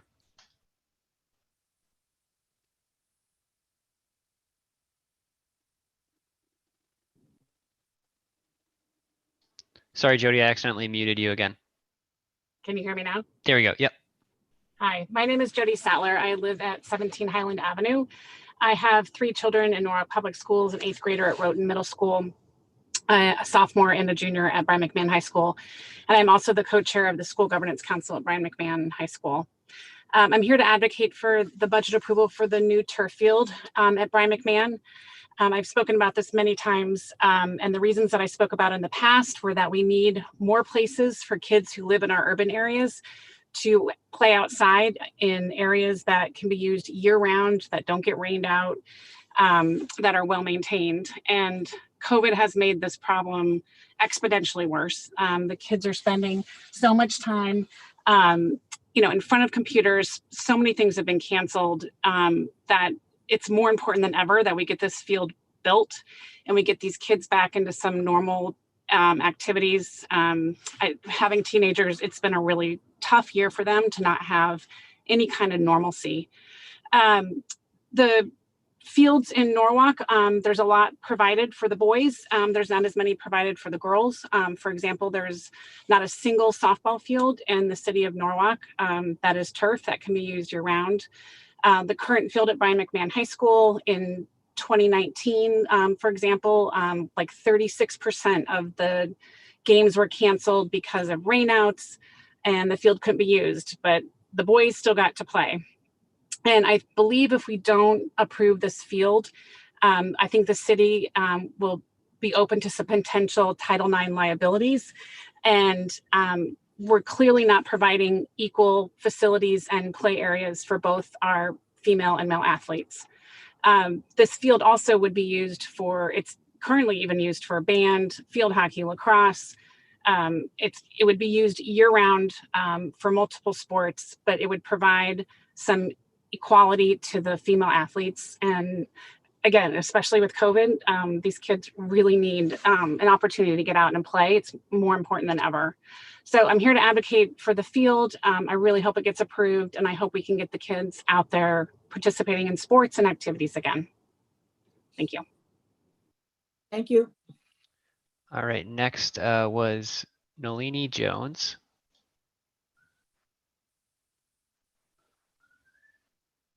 Hi, thanks so much. So I'm Nalini. I'm at 8 Cricklewood Lane in Norwalk, which is the Cranberry neighborhood. That's our neighborhood school, and it's so important to us, even though our kids ended up going to Columbus. Now they're at Rhoton, and next year one will go to CGS. So we're interested in pretty much all the buildings. I need to add Rhoton to the list of schools that really, really desperately need bathroom repair. It seems astonishing that this could be so widespread across the district, but it is.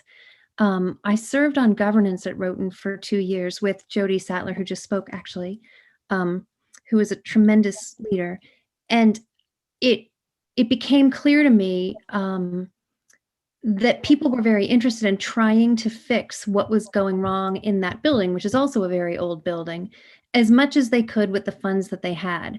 But that actually the way that funding worked and the way that construction projects had to work, everything had to be done in a different kind of order than parents or students might prioritize. So that though the bathrooms were in a sort of desperate shape, that might cost a little bit too much money. So we were going to do this other small thing instead first. There were certain things that people wanted to get accomplished in a learning commons, but it didn't make sense to do that because that would require, in order for them to move forward on that, asbestos abatement. And they had a plan to do that in a certain period of time. So it just seems like some of these very, very clear, glaring safety maintenance issues like bathrooms, like asbestos, really need to happen, not just for their own sake, although as other people have made clear, their own sake is a pretty big deal. But in order actually to do the other things that need to happen next in all of these buildings to make the buildings more functional for the students. The other thing I just wanted to say quickly is that I'm a teacher, my brother's a teacher, my husband works in public schools. We're a family of different kinds of teachers. And it's distressing to see that there's even a proposal that we would not invest in curriculum and materials right now.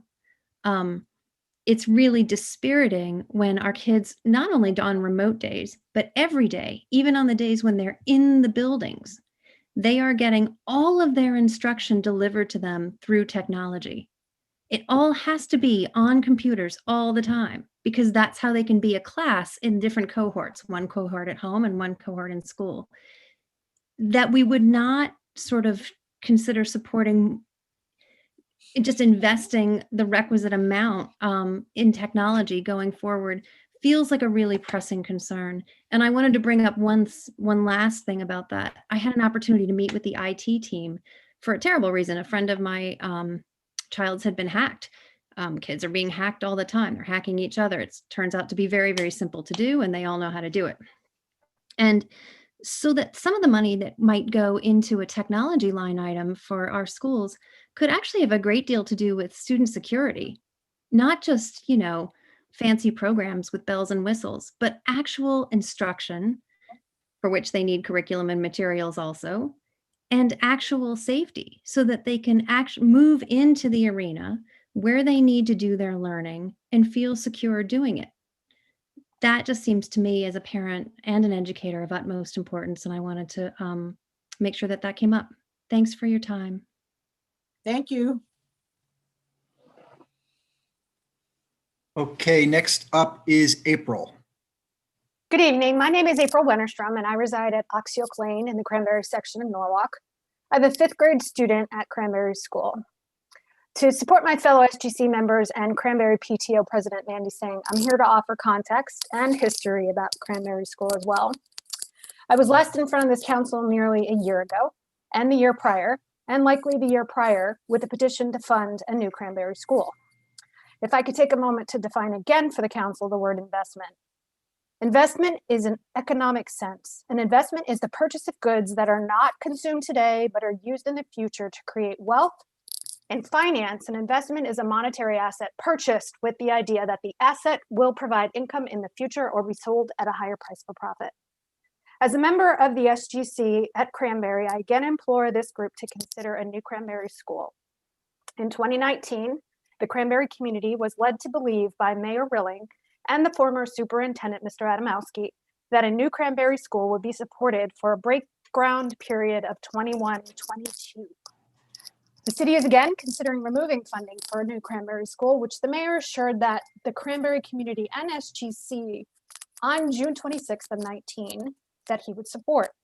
A new school, and this solution is long overdue.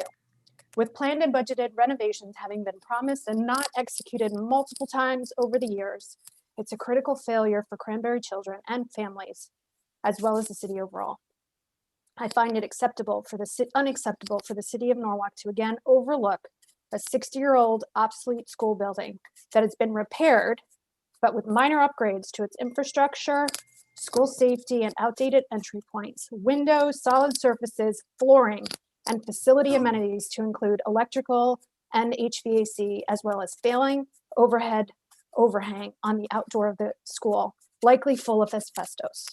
Another pass at this building of a new school is outrageous to me. As a parent and taxpayer, I'm infuriated by this recent reversal and believe that City Hall just assumes parents like me move on after aging out of their district school. Not so.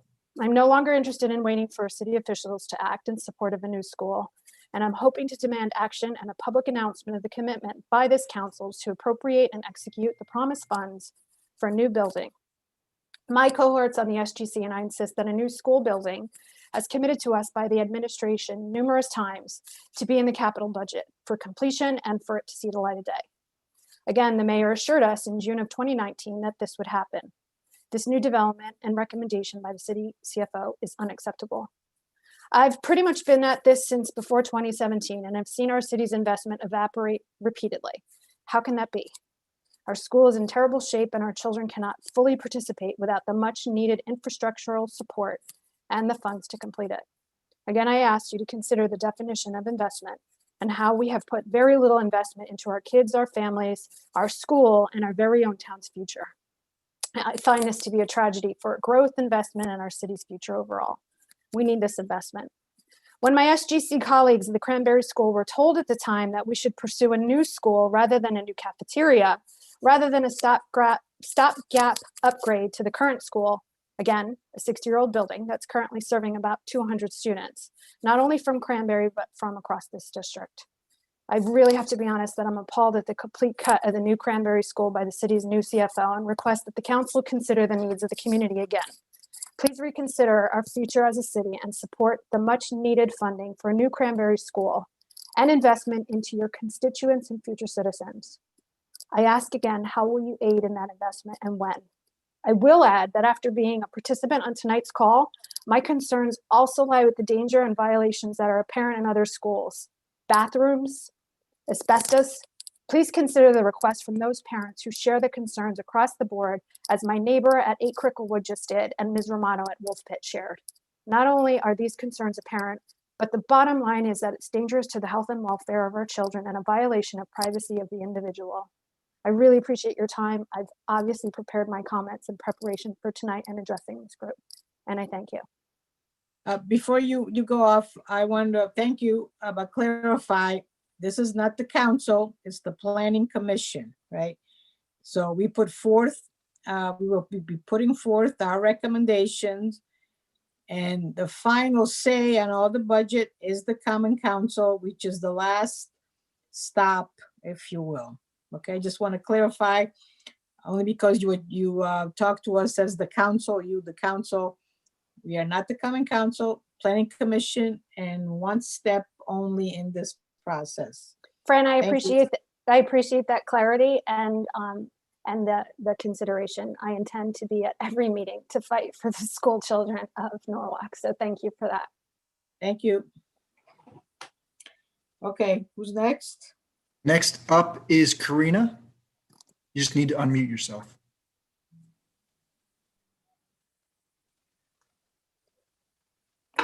Good evening, and thank you for allowing me to speak. My name is Karina Malik, and I live on 30 Broad Street.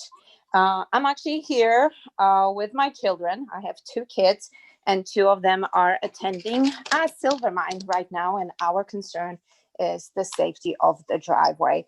I'll be short and sweet because many of other parents before me spoke about the safety concerns. So I'll try not to repeat, previous comments because I agree with all my heart with all of them. But I do want to tell you that I do hope that this project will be moving forward with the budgeting process, because the safety at the Silvermine School and the safety of our children, of our staff, the parents and neighbors is a huge concern. And just like previous parents and community members said, it's an accident waiting to happen. Last year, I have sent a video of myself walking through the parking lot, picking up my kids with a toddler in a tow and a baby in a stroller between the cars, just inches away from me, then walking back to the car, the same situations, cars driving in and out, inches away from us. Even now with the drop off and pickup that we, because of the COVID restrictions, we cannot get out of the car. Still, the proximity of the cars and the movement of the buses and cars is still scary. It's still so close to our children. I want to thank the amazing staff at Silvermine that doing amazing job every day keeping us safe. But this driveway cannot be forgotten, and I hope this committee will be moving this project further in the budget so we can be safe. Thank you. Okay, next up is the Norwalk Little League. Hi, thank you. My name is Michael Inzateri. I live at 10 Timberline Road. I am speaking in support of the turf fields at Broad River and include Brian McMahon for the field. I can talk as a parent in Norwalk youth sports for the last 13 years and also representing Norwalk Little League. And I'll speak more to that because that's where my experience lies. Besides the obvious advantages, I think that everybody could see and can look at, right, of the maintenance and accessibility to the fields and all the stuff that was mentioned as well. The one opportunity I think that's even better than all of them, not even better, but that's included in all of that is what you're able to offer the communities and the families of Norwalk through that, right? This is a good opportunity for us to provide the give back to the community, of a place where they can gather safely and have fun throughout their day and experience something that's best. As someone that kind of coordinates the leagues and the schedules, right now we're spread out through a lot of different fields and a lot of different opportunities, and we're limited really by the resources that we have, right? Whether it's weather, whether it's fielding conditions, whatever the case may be. The opportunity to be able to provide the families that we, that are in our league is a good opportunity for us to really give back and allow them to do it. We have about 300 participants in our league, maybe 50 teams throughout the year. What we try to really understand that the 2 hours of the day that we get for those children that are able to play youth sports, that very well could be their favorite 2 hours of the day. And for us to be able to provide that experience in something at a place where they know they're going to be able to do it, they're not limited by, again, the field conditions or interruptions in play or whatever the case may be. That's an exciting opportunity to be able to offer to the children and offer to the families, right? Youth sports is something that is a unifying component in a lot of communities. And this is a great opportunity for us to use this as a draw and as something that we're able to give back to the families that we ask so much of, to be honest. We ask time, we ask a lot of everybody to be able to do it. This could be something that we can give back to them. That's really the main stuff I want to do. Again, we support the project, and thank you for your time. Thank you. Next up is Andres. Hi, good evening. Can you hear me? Yes. Hi, good evening. Thank you for giving me this opportunity and this time. I just wanted to come on. My name is Andres Roman. I reside at 11 Bond Street in Norwalk, Connecticut. I have been a long resident of Norwalk. I was born and raised. I purchased my house in Norwalk. I'm also the president of Norwalk Cal Ripken baseball and softball. We just merged and we're representing about 400 families. I just wanted to express my support for the turf field project over at McMahon. I really believe that it's a disservice that we're showing these young ladies in Norwalk that at this time male sports are more important by providing them with 2 turf fields at the high schools, along with obviously the football fields and the soccer fields. To have these young ladies go year round and having their seasons cut short, obviously last year or because of COVID, but also for rain out, I think is an injustice to them. We need to do better to ensure that we're showing that gender equality is good, especially in Norwalk. And, I'm definitely for the support of this project, considering the fact that sports is huge, growing, especially during this pandemic. Baseball and softball are one of the more acceptable sports, according to the Public Health Department and the CDC. So moving forward, if something like this was to transpire again, at least this gives the opportunity for the women, not only in the high school division, but we're talking about the young ladies coming up, that they have a place to play year round. But knowing that this field will go up, it would be utilized by all students in Norwalk, not just McMahon. And I understand the importance of other projects that are going on as well. But I just wanted to show my support for these fields and to let you know that I know that many of the families that I currently represent would also support that. Thank you for your time. Thank you. Next up is Marie Vergara. Yes, Marie Vergara from 219 West Rocks Road. I am here representing Cranberry School.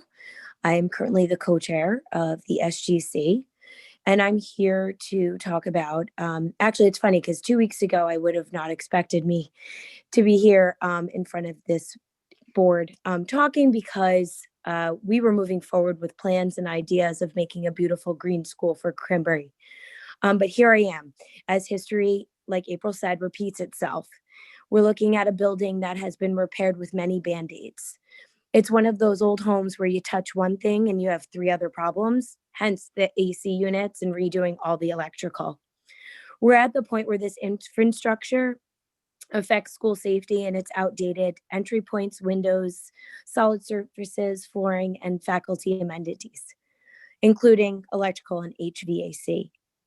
So here we are wanting to plan a new great green school moving forward. And I asked you to take a look and think, please make a commitment to secure an appropriate and the promised funds to build this brand new school for our children of the community of Cranberry, Norwalk, without any further delay. Thank you very much. Thank you. Okay, next up is Neil Putterman.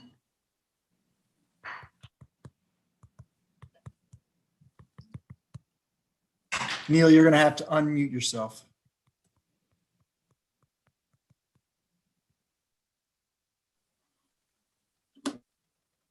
Okay. Can you hear me now? Yep. Very good. Thank you. Hey, good evening. This is Neil Putterman, 3 Valley View Road here in Norwalk. I'm just calling in to voice my support of the construction of the turf softball field at Brian McMahon High School. There is certainly going to be a post-COVID world one day, and hopeful that this project, which has been under consideration for a few years, will certainly be moving forward.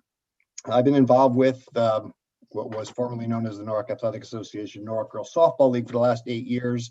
I was acted as league president for the past 5, having stepped down this past September, but still looking out for the softball players here in Norwalk, and wanted to express my support for this project. There have been close to 300 girls between the ages 4 and 14 who annually participate in softball at the youth level each year in Norwalk, with play throughout the spring, summer, and fall between all of our house league and travel softball programs. The fields we use are primarily at the elementary schools, at Ludlow Park, and the 2 high schools. All of these fields that our girls play on, with the exception of Norwalk High School, are subpar, with various issues plaguing all of the fields. Whether we have infields that are overgrown with weeds, there are several field grading issues, holes, poor drainage.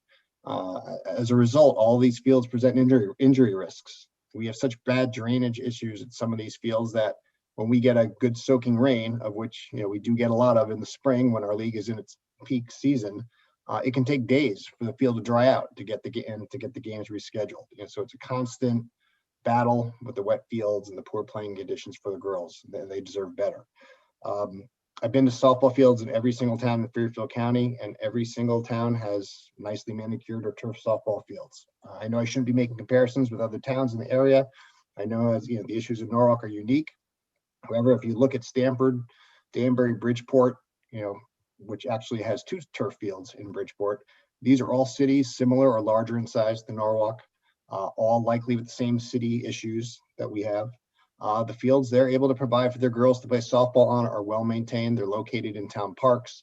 They're able to welcome neighboring towns in as they host tournaments. And there are fields or venues that the girls, their families, and the community can certainly be proud of. The girls in Norwalk deserve this. They deserve a well-maintained, beautiful field that they can call their own, where they can be assured that the games and practices are going to be held despite inclement weather. A field that I can say with absolute certainty would be used every single evening and all day on the weekends throughout the spring and summer, and well into the fall as well. So one thing I've mentioned this in years past, and I've spoken to you guys, it's important for you to recognize that girls softball in Norwalk, it is the only outdoor team sport in Norwalk that does not have a turf option. There are turf fields in Norwalk for baseball, football, soccer, field hockey, lacrosse, but we don't have a turf option for girls softball. And so, why not? The girls who love softball, they deserve a turf field that they can practice on daily to hone their skills. We can host tournaments, be proud to show off to our neighbors a pristine field. Again, the only team sport in Norwalk without a turf option. So why are the girls not getting that? The boys have turf baseball fields to play on. That's great. I want to see that happen for the girls of Norwalk as well. So hopefully that'll happen. And I appreciate your time. Thank you. Thank you. Next up is Diana Carpio. Good evening. My name is Diana Carpio, and I live at 8 4th Street. I am a member of the Board of Education, and I represent District C. I also have a child in P-TECH. I wanted to say good evening to everybody and thank you for listening to everyone this evening. I know it's a long night and we do appreciate everything that you are doing. So tonight, people are speaking on behalf of all the children in Norwalk, from one end of Norwalk to another, from legal residents to immigrants, from the privileged to the less fortunate, from curriculum to bathrooms, from asbestos to air conditioning. Even after all of these differences, there's one common denominator: the children of Norwalk are children of Norwalk, the future of Norwalk. Every year, 2,100 new students enter the Norwalk public school system. Every year, there's a need to help families and the children, point them in the right direction. Right now, we are pointing into multiple directions and trying to explain a very confusing process for these families. I know personally because I went through the system as a daughter of immigrants, not knowing the language. I know because my brother is blind and trying to get services for him was unimaginable. I know because my son went to Marvin, Nathan Hale, and now P-Tech. I know because of the many families that have approached me for one reason or another, how difficult it is to navigate the system. With that in mind, let's think about the Welcome Center. One place for all families, one place for information and services, one place helping many families, families that reside in Norwalk, families moving to Norwalk, families with children with disabilities, families who cannot speak for themselves because of a language barrier. The Welcome Center is a place to help all families in need and a center for information. If you have children or not, we as the city of Norwalk have an obligation to educate all children. This pandemic has made many lives difficult. Parents losing jobs, families losing homes, and those are just to name a few. Let's not lose sight of our children during all of this. I ask that you keep in mind all the children that have suffered during this pandemic. They need a clean, safe bathroom, a school safe from asbestos, a classroom with air conditioning. I ask that you fully support curriculum and technology. I know these are all recommendations, but these are all very important also. The Board of Education budget is a level budget. Dr. Estrella and her team have done an amazing job keeping costs down. Now let's do our part for our children. If you think about it, 1.7 is not enough. 1.7 means many cuts, and 1.7 means a lot of loss. And I thank you again for this evening. Thank you. Okay, next up is Rosario Rojas.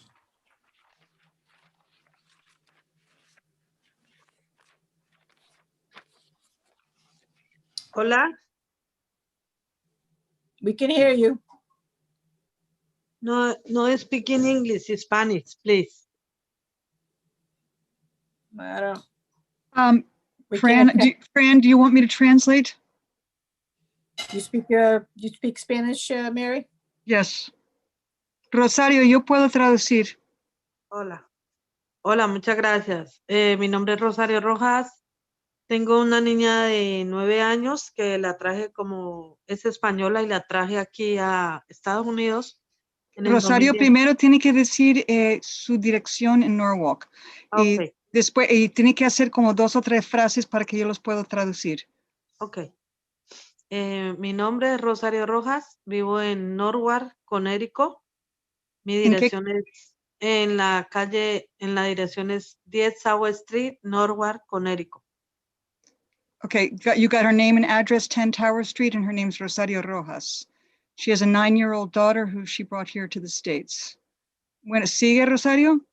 Sí, vivo aquí hace 6 años en esta dirección y traje a mi niña de España en el 2019.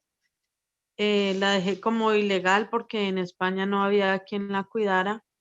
Okay, espera un segundito. She has lived in Norwalk for 6 years and brought her daughter to the States 2 years ago from Spain.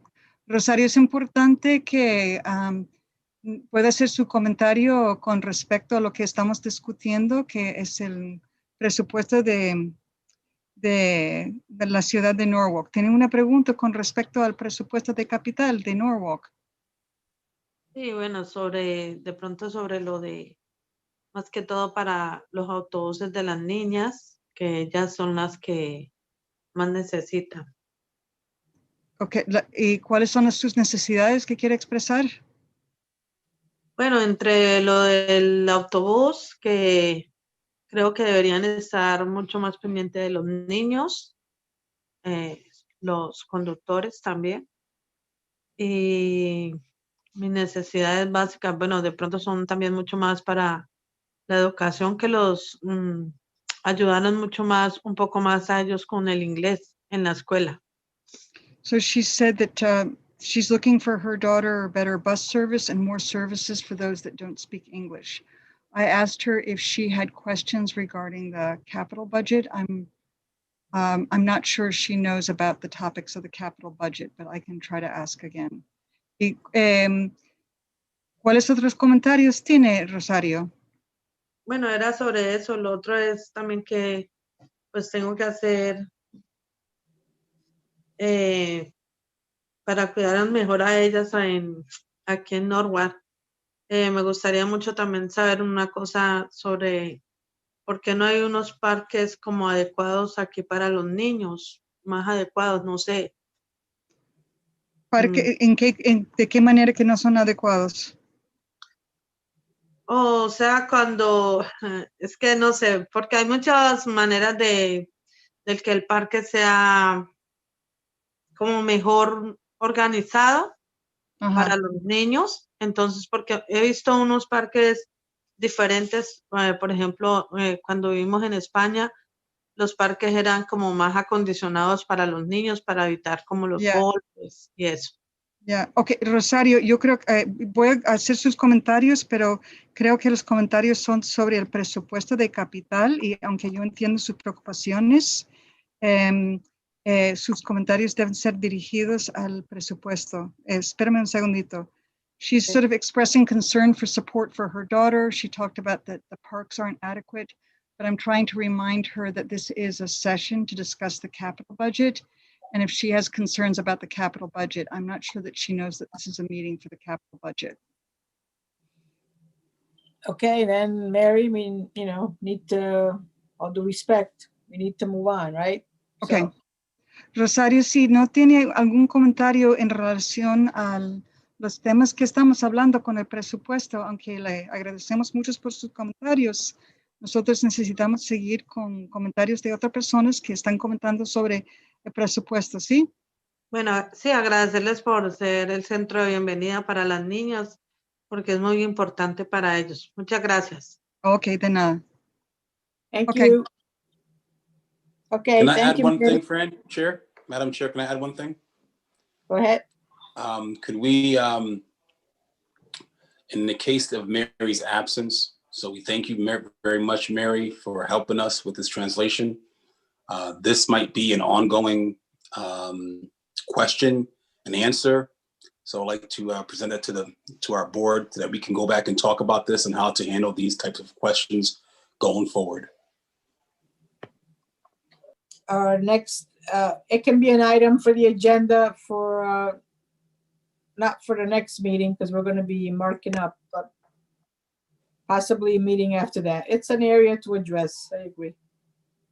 Thank you, Madam Chair. Okay. Next up is Heidi Alterman. Oh, I'm sorry, that I just wanted to notice, someone just put in the chat room that she was supporting the Welcome Center, and I did not hear that part. So I apologize if I did not translate that. I didn't understand that she was talking about the Welcome Center. So I apologize, excuse me. Thank you, Mary. Okay. Sure. Hi, can you hear me? Yes. Okay. My name is Heidi Alterman. I live at 29 Sherwood Street in Norwalk, and I am a member of the Cranberry Elementary SGC. I'm a parent. I have 3 children, one in Cranberry in 1st grade. I had just sent a message saying I wasn't sure if I was going to be able to speak, but I noticed before Miss Rosario spoke that there was a complete lack of inclusion for ELL families. In the meeting where we're talking, some people are talking about maybe not needing a welcome center. I don't normally get upset, but that I found really upsetting. I think people need to consider what these families go through on a daily basis, not only to support their family and to make sure their kids get educated, but just to be able to be a part of these meetings is difficult. I have two things I want to say. One, I'm in support, obviously, of the new Cranberry building. I put in the chat earlier when my kids were still awake that I think we have really big plans for it. But one thing I would like to highlight about our school is that our PTO president has been able to give us an ELL outreach PTO meeting. I don't know how many other schools do that, but the families that were included were extremely enthusiastic about it. And you could clearly tell they're not used to it. I understand that the Welcome Center is asking for a lot of money, but I think it's a lot of money that will go to good use. As far as the new school for Cranberry, so many families and parents are excited about it, and it is so overdue that I do find it a little bit ridiculous that we're here still talking in support of it. I also have an issue with how many problems there are in so many of our schools.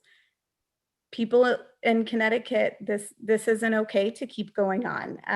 I really would urge everyone who's going to go back and talk about these recommendations to say, what can we do? Where can we go back and look? I don't want to talk about anybody else's budgets that are getting cut. I don't want to suggest anything. That's not my place, and I don't know enough about it.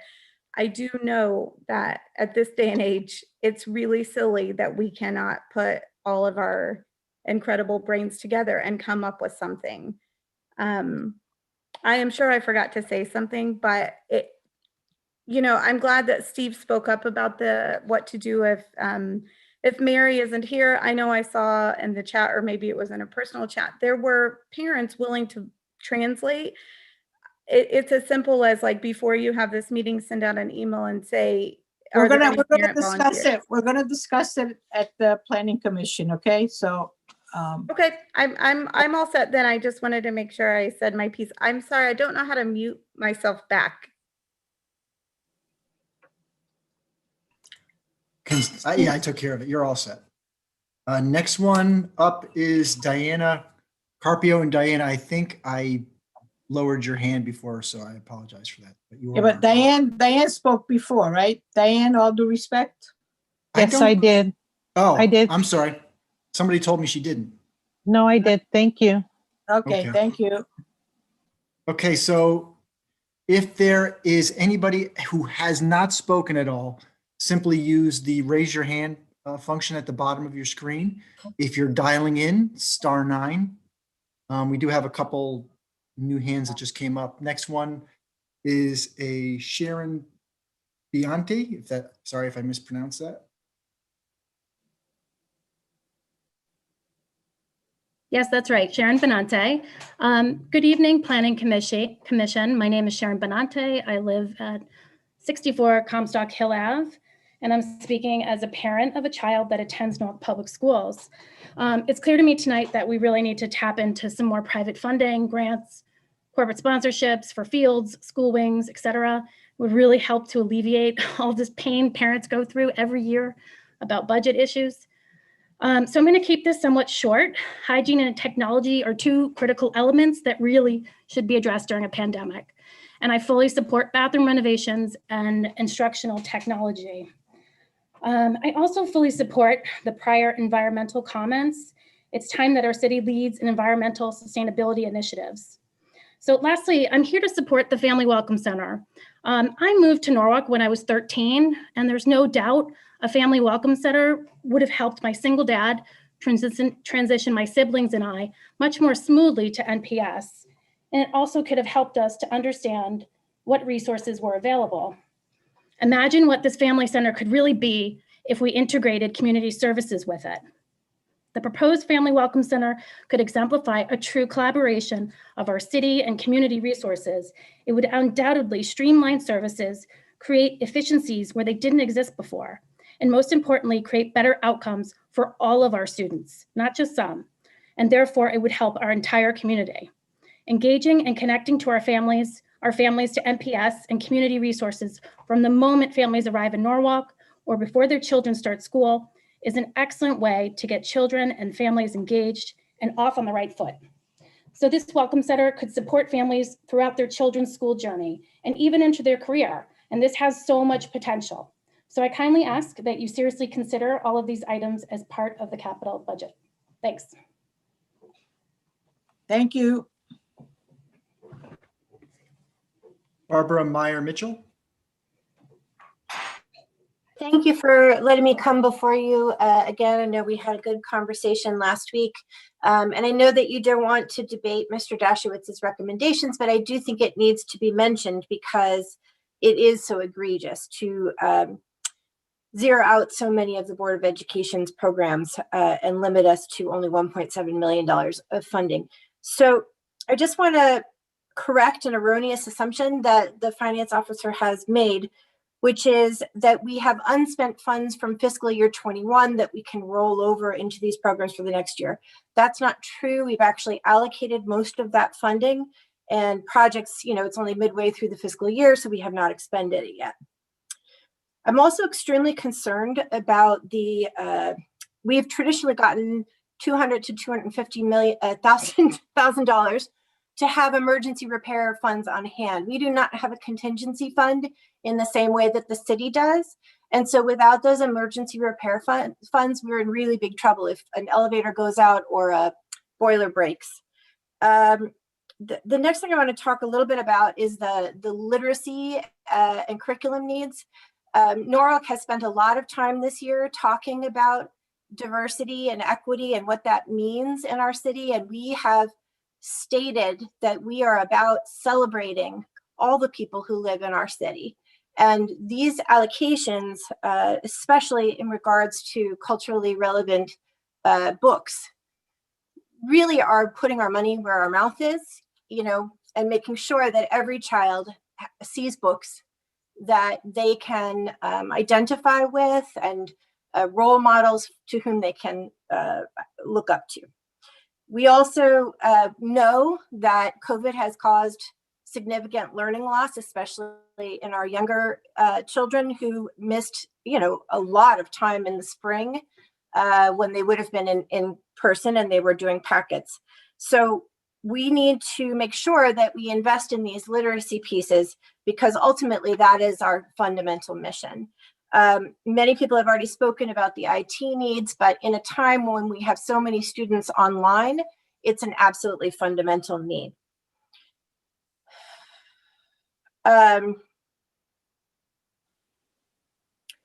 So when the board approved 2 new schools over the last couple of years, we did so with the clear caveat that we would only do it if it didn't displace other repairs.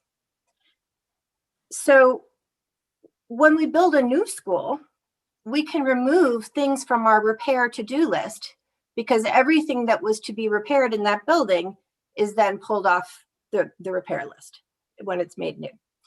So when we talk about the investment that's made for the new Cranberry School or the new Norwalk High School, you have to also look at the offset of how much was saved on proposed renovations. And one of the things we learned subsequent to the 2017 capital plan was that once we went into these buildings, we discovered a great deal of challenges in terms of the construction and I don't know if you call it pollution or, obstacles to getting the repairs done that were very expensive to do. And that is another reason that we haven't been able to get as far as we hoped with our repairs because everything we tried to do came in way over budget. So I think it's really important that if the city is choosing to reprioritize things, that the Board of Education be directly involved in those decisions and that decision-making process isn't taken out of our hands. It's rather that it's collaborative. The other thing that's really important as we consider building new schools and we talk about enrollment growth and all of the things that have driven the discussion behind new schools is to remember that we should have a baseline of what we expect our schools to have. So they should have separate cafeterias, functional bathrooms, air conditioning, floors that don't pose a health risk due to loose asbestos tiles, and parking lots that manage traffic flow with an eye to safety and ADA compliance. And of course, they need functional heating and plumbing systems that are compliant with state laws. The board discussed this and produced a budget that we felt was modest in terms of moving forward with that repair work. We also tried to give you a good idea of areas that we thought we needed further work in the coming years so that you would know and you wouldn't think it was a new project, but understand that we have had this on our radar for a while. 11 schools need new bathroom renovations, and the board prioritized 3 schools where there have been the most constituent complaints. And the intentionality is to not do 1 school a year and finish in 2032, but rather try and finish in 5 years with that project. With the increase in parents driving their children to school, it's really created a lot of safety risks. So I think we as a city need to partner on these safety issues. And I really recognize it's a place where the city and the board needs to work in tandem. So we all know, because Mr. Dashowitz filed his letter, that the city is facing a bonding capacity challenge in terms of how we're going to allocate our funding. So the board appreciates the partnership of all the other city governing bodies to determine what the best outcome is. And we just really appreciate your service to sit here and listen to everybody's concerns and sort through all that information. It takes a really dedicated person to do that. So thank you very much. Thank you. Okay, Steve. if there is anybody who has not spoken and wishes to do so, it's the raise your hand function at the bottom of the screen, or if you're on a phone, *9.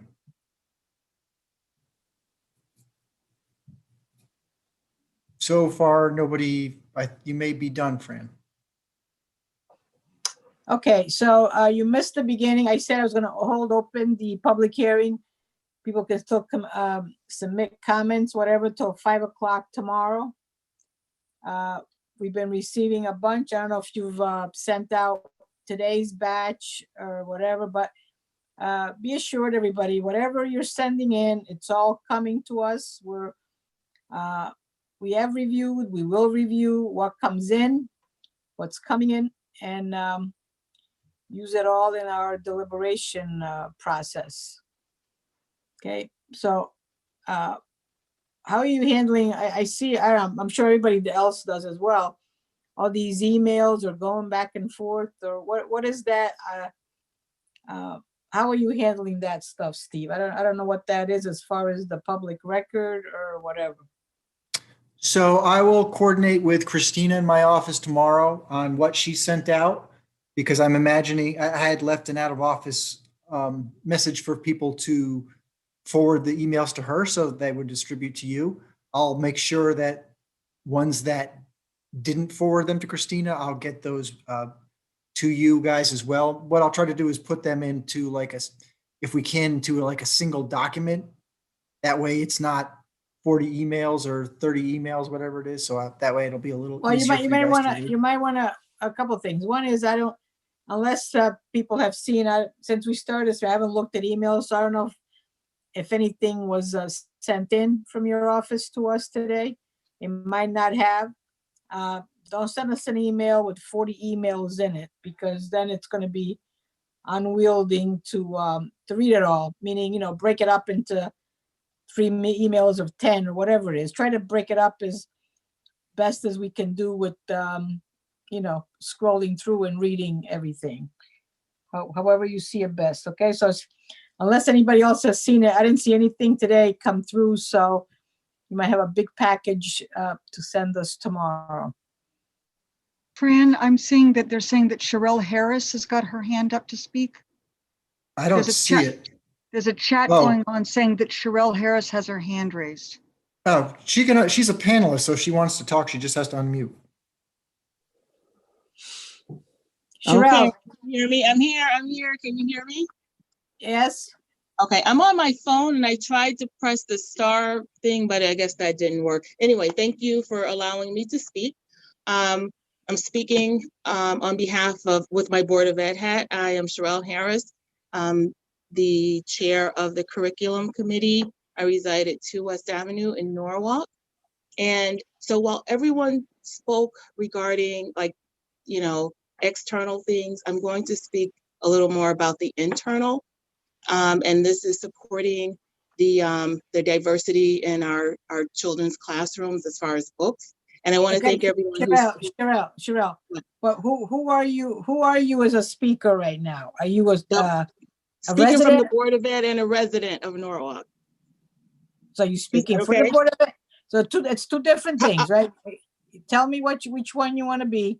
Are you the Board of Ed member or are you a parent resident of Norwalk speaking? How should we take resident? I'll speak as a resident. How about that? Okay. All right. So many years ago, students were not exposed to diverse cultures and books available to them in their classrooms or school libraries, but things have changed. There are a wealth of books on different cultures as well as books written in different languages. Children spend quite a chunk of their time in schools. What spoken and unspoken messages are we sending to them? When I started my tenure here in Norwalk as a children's librarian, I delighted when grandparents in particular visited the library and we had bilingual Chinese, French, Haitian Creole, Italian, Japanese, and Spanish materials that helped bridge the language gap. Some parents and grandparents did not speak English yet, and I stress yet because I'm going to shamefully plug the Norwalk Public Library's Greater Norwalk Literacy Volunteers Department that helps the adults in the children's lives. Parents and grandparents were proud to share in their grandchildren's or children's new experience in English in ways that embrace their own cultures. And they're very proud of their cultures. If I can use my grandparents' vernacular, when these things happened and we had the bilingual books, I felt as if I'd done good. When people see that you care about them, they begin to care about you most times, and this can go a long way in defeating the polarization that's happened in our country over the past few years. Multicultural and culturally responsive classroom libraries or school libraries help children feel welcomed and engaged in school. Norwalk is a very diverse community that is currently embarking on equity and inclusivity in a real and meaningful way. In that vein, Norwalk Public Schools want to show our students that we see them and that we value all aspects of them, including their language and their culture. Children deal with depression, low self-esteem, bullying, etc., that we are currently addressing with social emotional implementations in our curriculum because we take this seriously.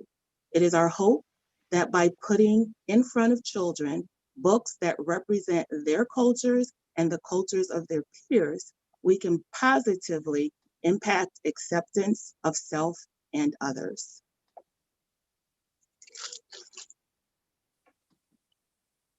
Okay.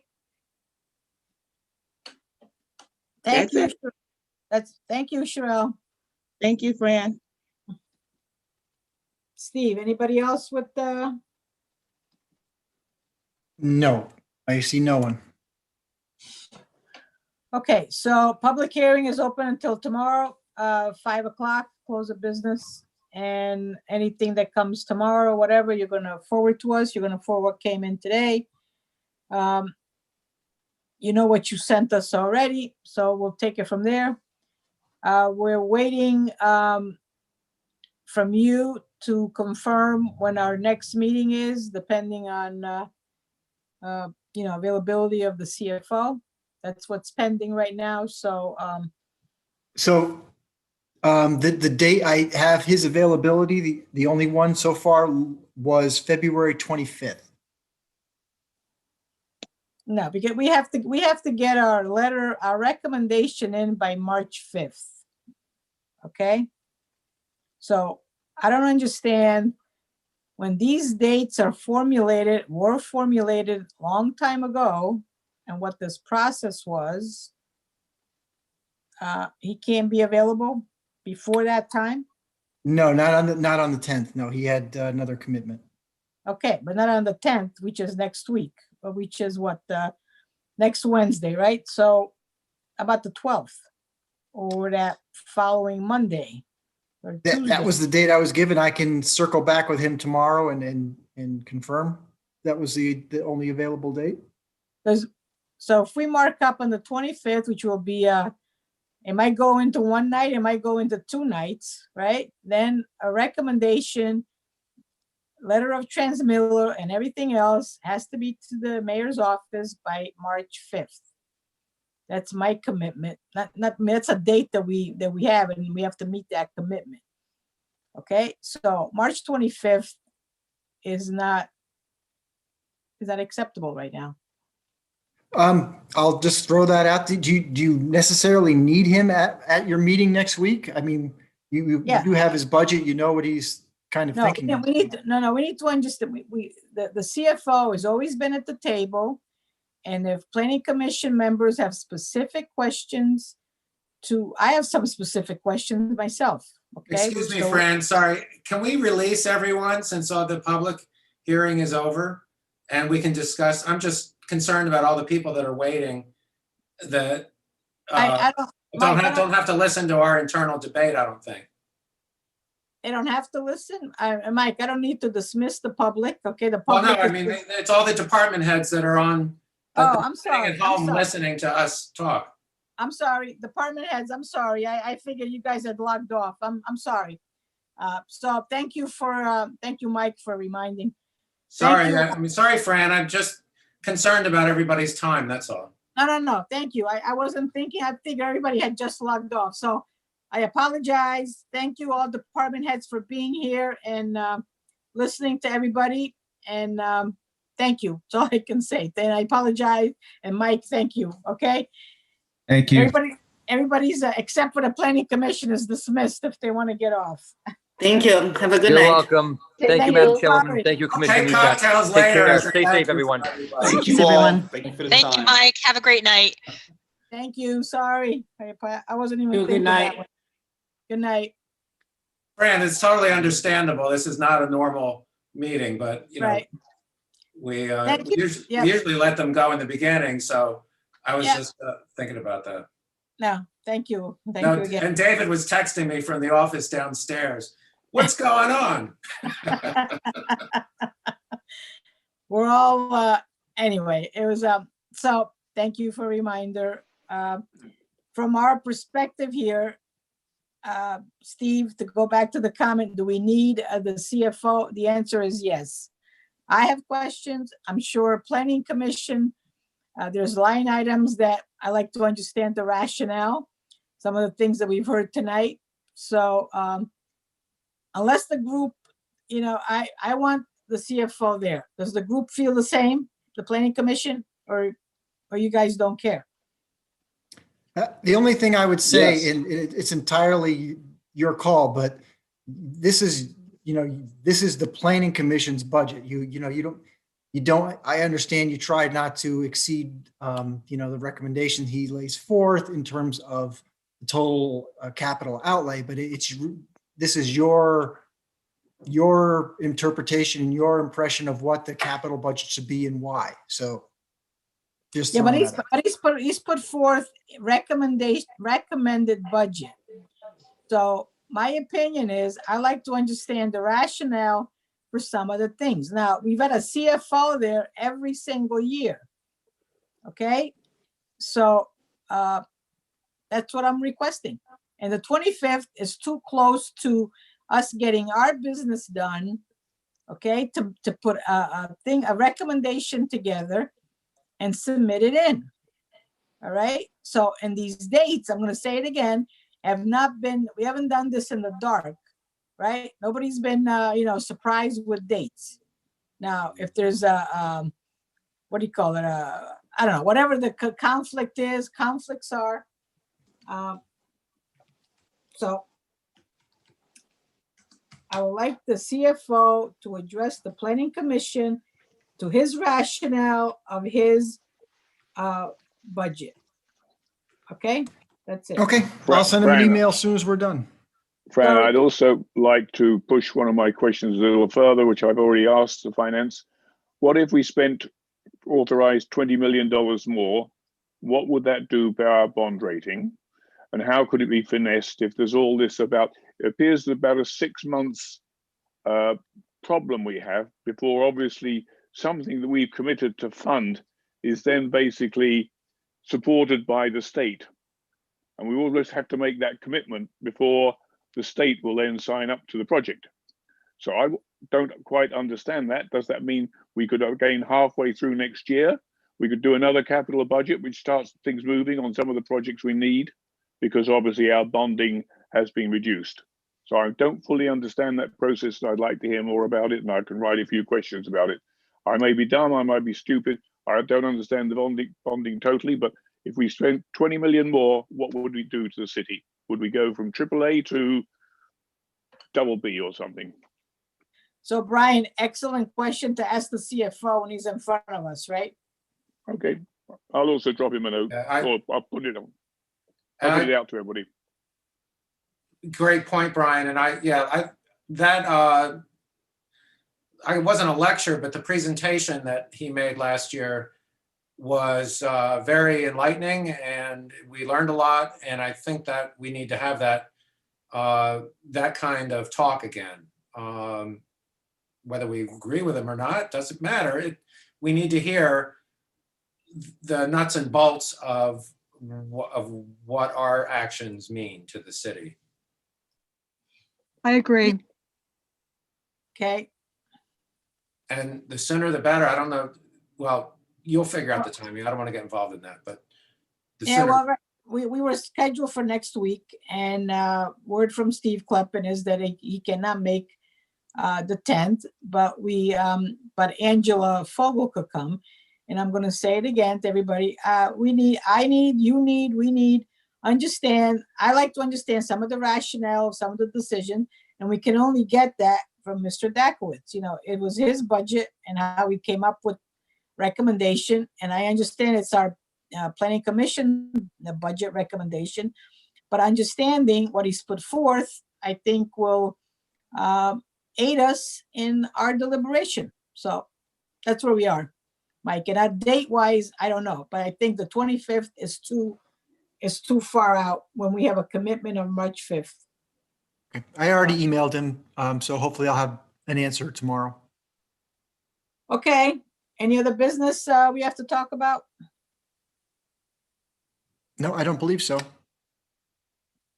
I want to say I just love this format better than waiting for somebody to walk up the aisle.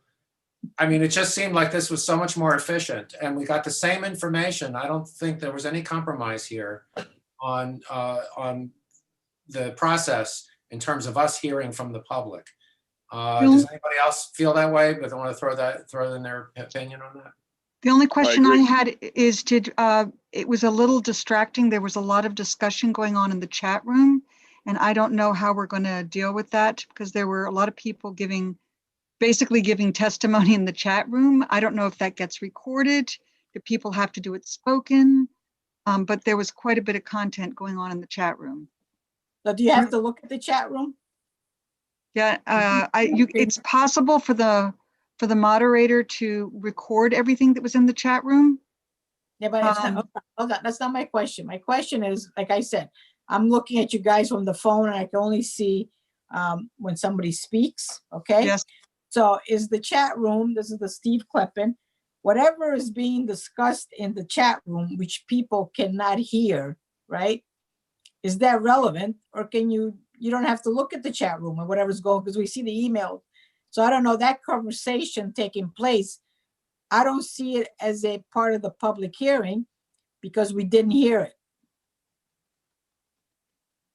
Steve Kleppen, where are you on this? That's a good question. I have to think about it. I don't know. I can see the comments as they pop up. I was just poking around to see if there's a way to disable the chat so there's not two conversations and multiple side conversations going on while the commission's doing their business.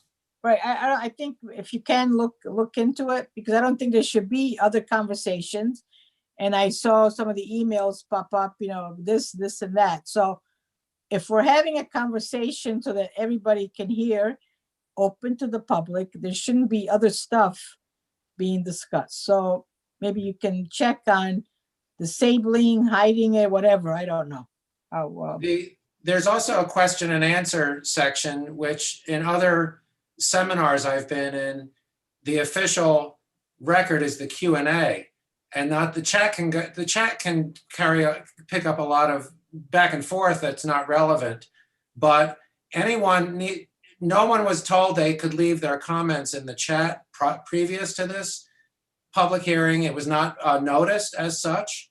So anybody who left a message in the chat thinking that was going to be part of the record, that's not accurate, because it's been made clear to the public that they can email comments to the commission, or they can speak at the public hearing. But we can't just suddenly say, oh, well, we're accepting comments in another format from the public without having noticed that to everyone. I mean, it seems unfair to people that we're not, So anyway, that's my opinion. I just wanted to bring it up because I think a lot of people thought they were giving testimony by doing it in the chat room. So I Well, don't. Go ahead, So I Mary. understand, Fran. So just if we, in the future, then there's another item for the future process that if that's not an acceptable way to give public comment, people need to be told from the beginning. And I don't blame anybody because this is new, but it was easier and faster, like Mike said, but the chat room was distracting and it wasn't clear that that wasn't an appropriate mechanism. So Steve Klepper, that's a note for you to make at beginning of public hearings, Planning Commission, and you might want to think about others, that what's happening in the chat room is not going on record and then distracting, whatever it is. And it's not, what the lack of a right word, not appropriate for having. I'll have to look in the meeting setup if you can disable it beforehand, because I don't see a function to disable it right now. I can't stop people from chatting, but I think when you do the initial meeting setup, I think you can disable the chat at that point. So I don't think we did that then. I personally, I didn't mind the chat. It was more interactive and I could read and listen at the same time. But I think we need an opinion from legal in terms of this, because if this was a land use hearing, then it's really important that the things get entered into the record properly and legally. So this brought up a really important subject. But I personally, I didn't find the chat, Fran, just so you know, it's on the side, and it's it's people commenting, and there's some really good stuff that comes up. Yeah, but why do we want to look at just comments? I don't. Okay, I didn't see them. This is like being in part of those all those other groups that exist on Facebook or whatever. Might be interesting, but they shouldn't. So I'm going to put it this way. So you guys that were looking at the chat room, you've seen all this other stuff, whether it affects your decision on things. I didn't see any of it. I could see an email pop up, but I couldn't read it. I couldn't see, whatever. So, well, could I interject, Fran? Maybe there is something like a Robert's rules for Zoom meetings where they address chat rooms on the side, because this is a public forum. I don't know if Steve can look into that, because we're not the first department to have this type of a public meeting. So that might be a way to resolve this and move it forward. Well, it is, and yes, and I agree. And it's true that as a body, we have to all have the same information. Well, Fran, you can. Basically is how we function. So we can't just be some of us reading the chat and other people not. I don't want to read the chats. I want to hear from people as they were up. I don't recognize the chat as official. Okay, so Steve, you got some action, or please look at something, and that's where I am. Fran, I tend to regard the chat as if they were talking amongst themselves out in the body of the Kirk. We don't listen to that. We get what they have to say to us and address us. And I'd have thought that would be the key model we should be working on, subject to legal advice.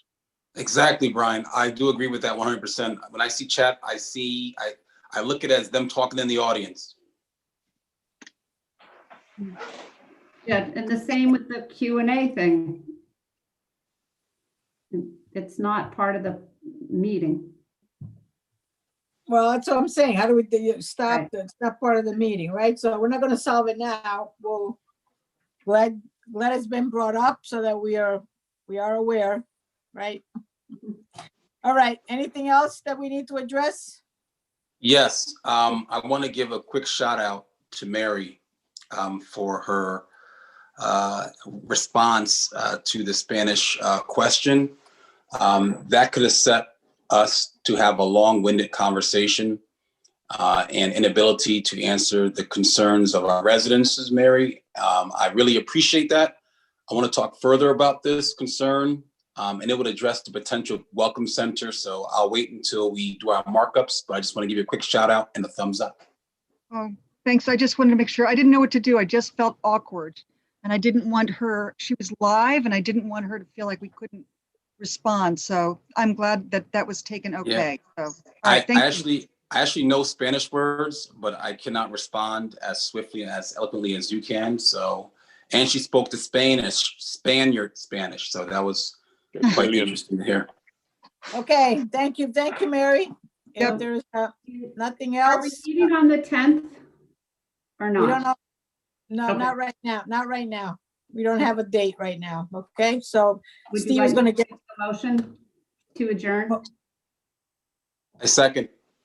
Okay, thank you all, everybody. See you Bye, soon. Mike, Tamara, Bye. Tammy, John, Bye. Brian, Bye. Steve, Have a good Brian, evening. Jessica.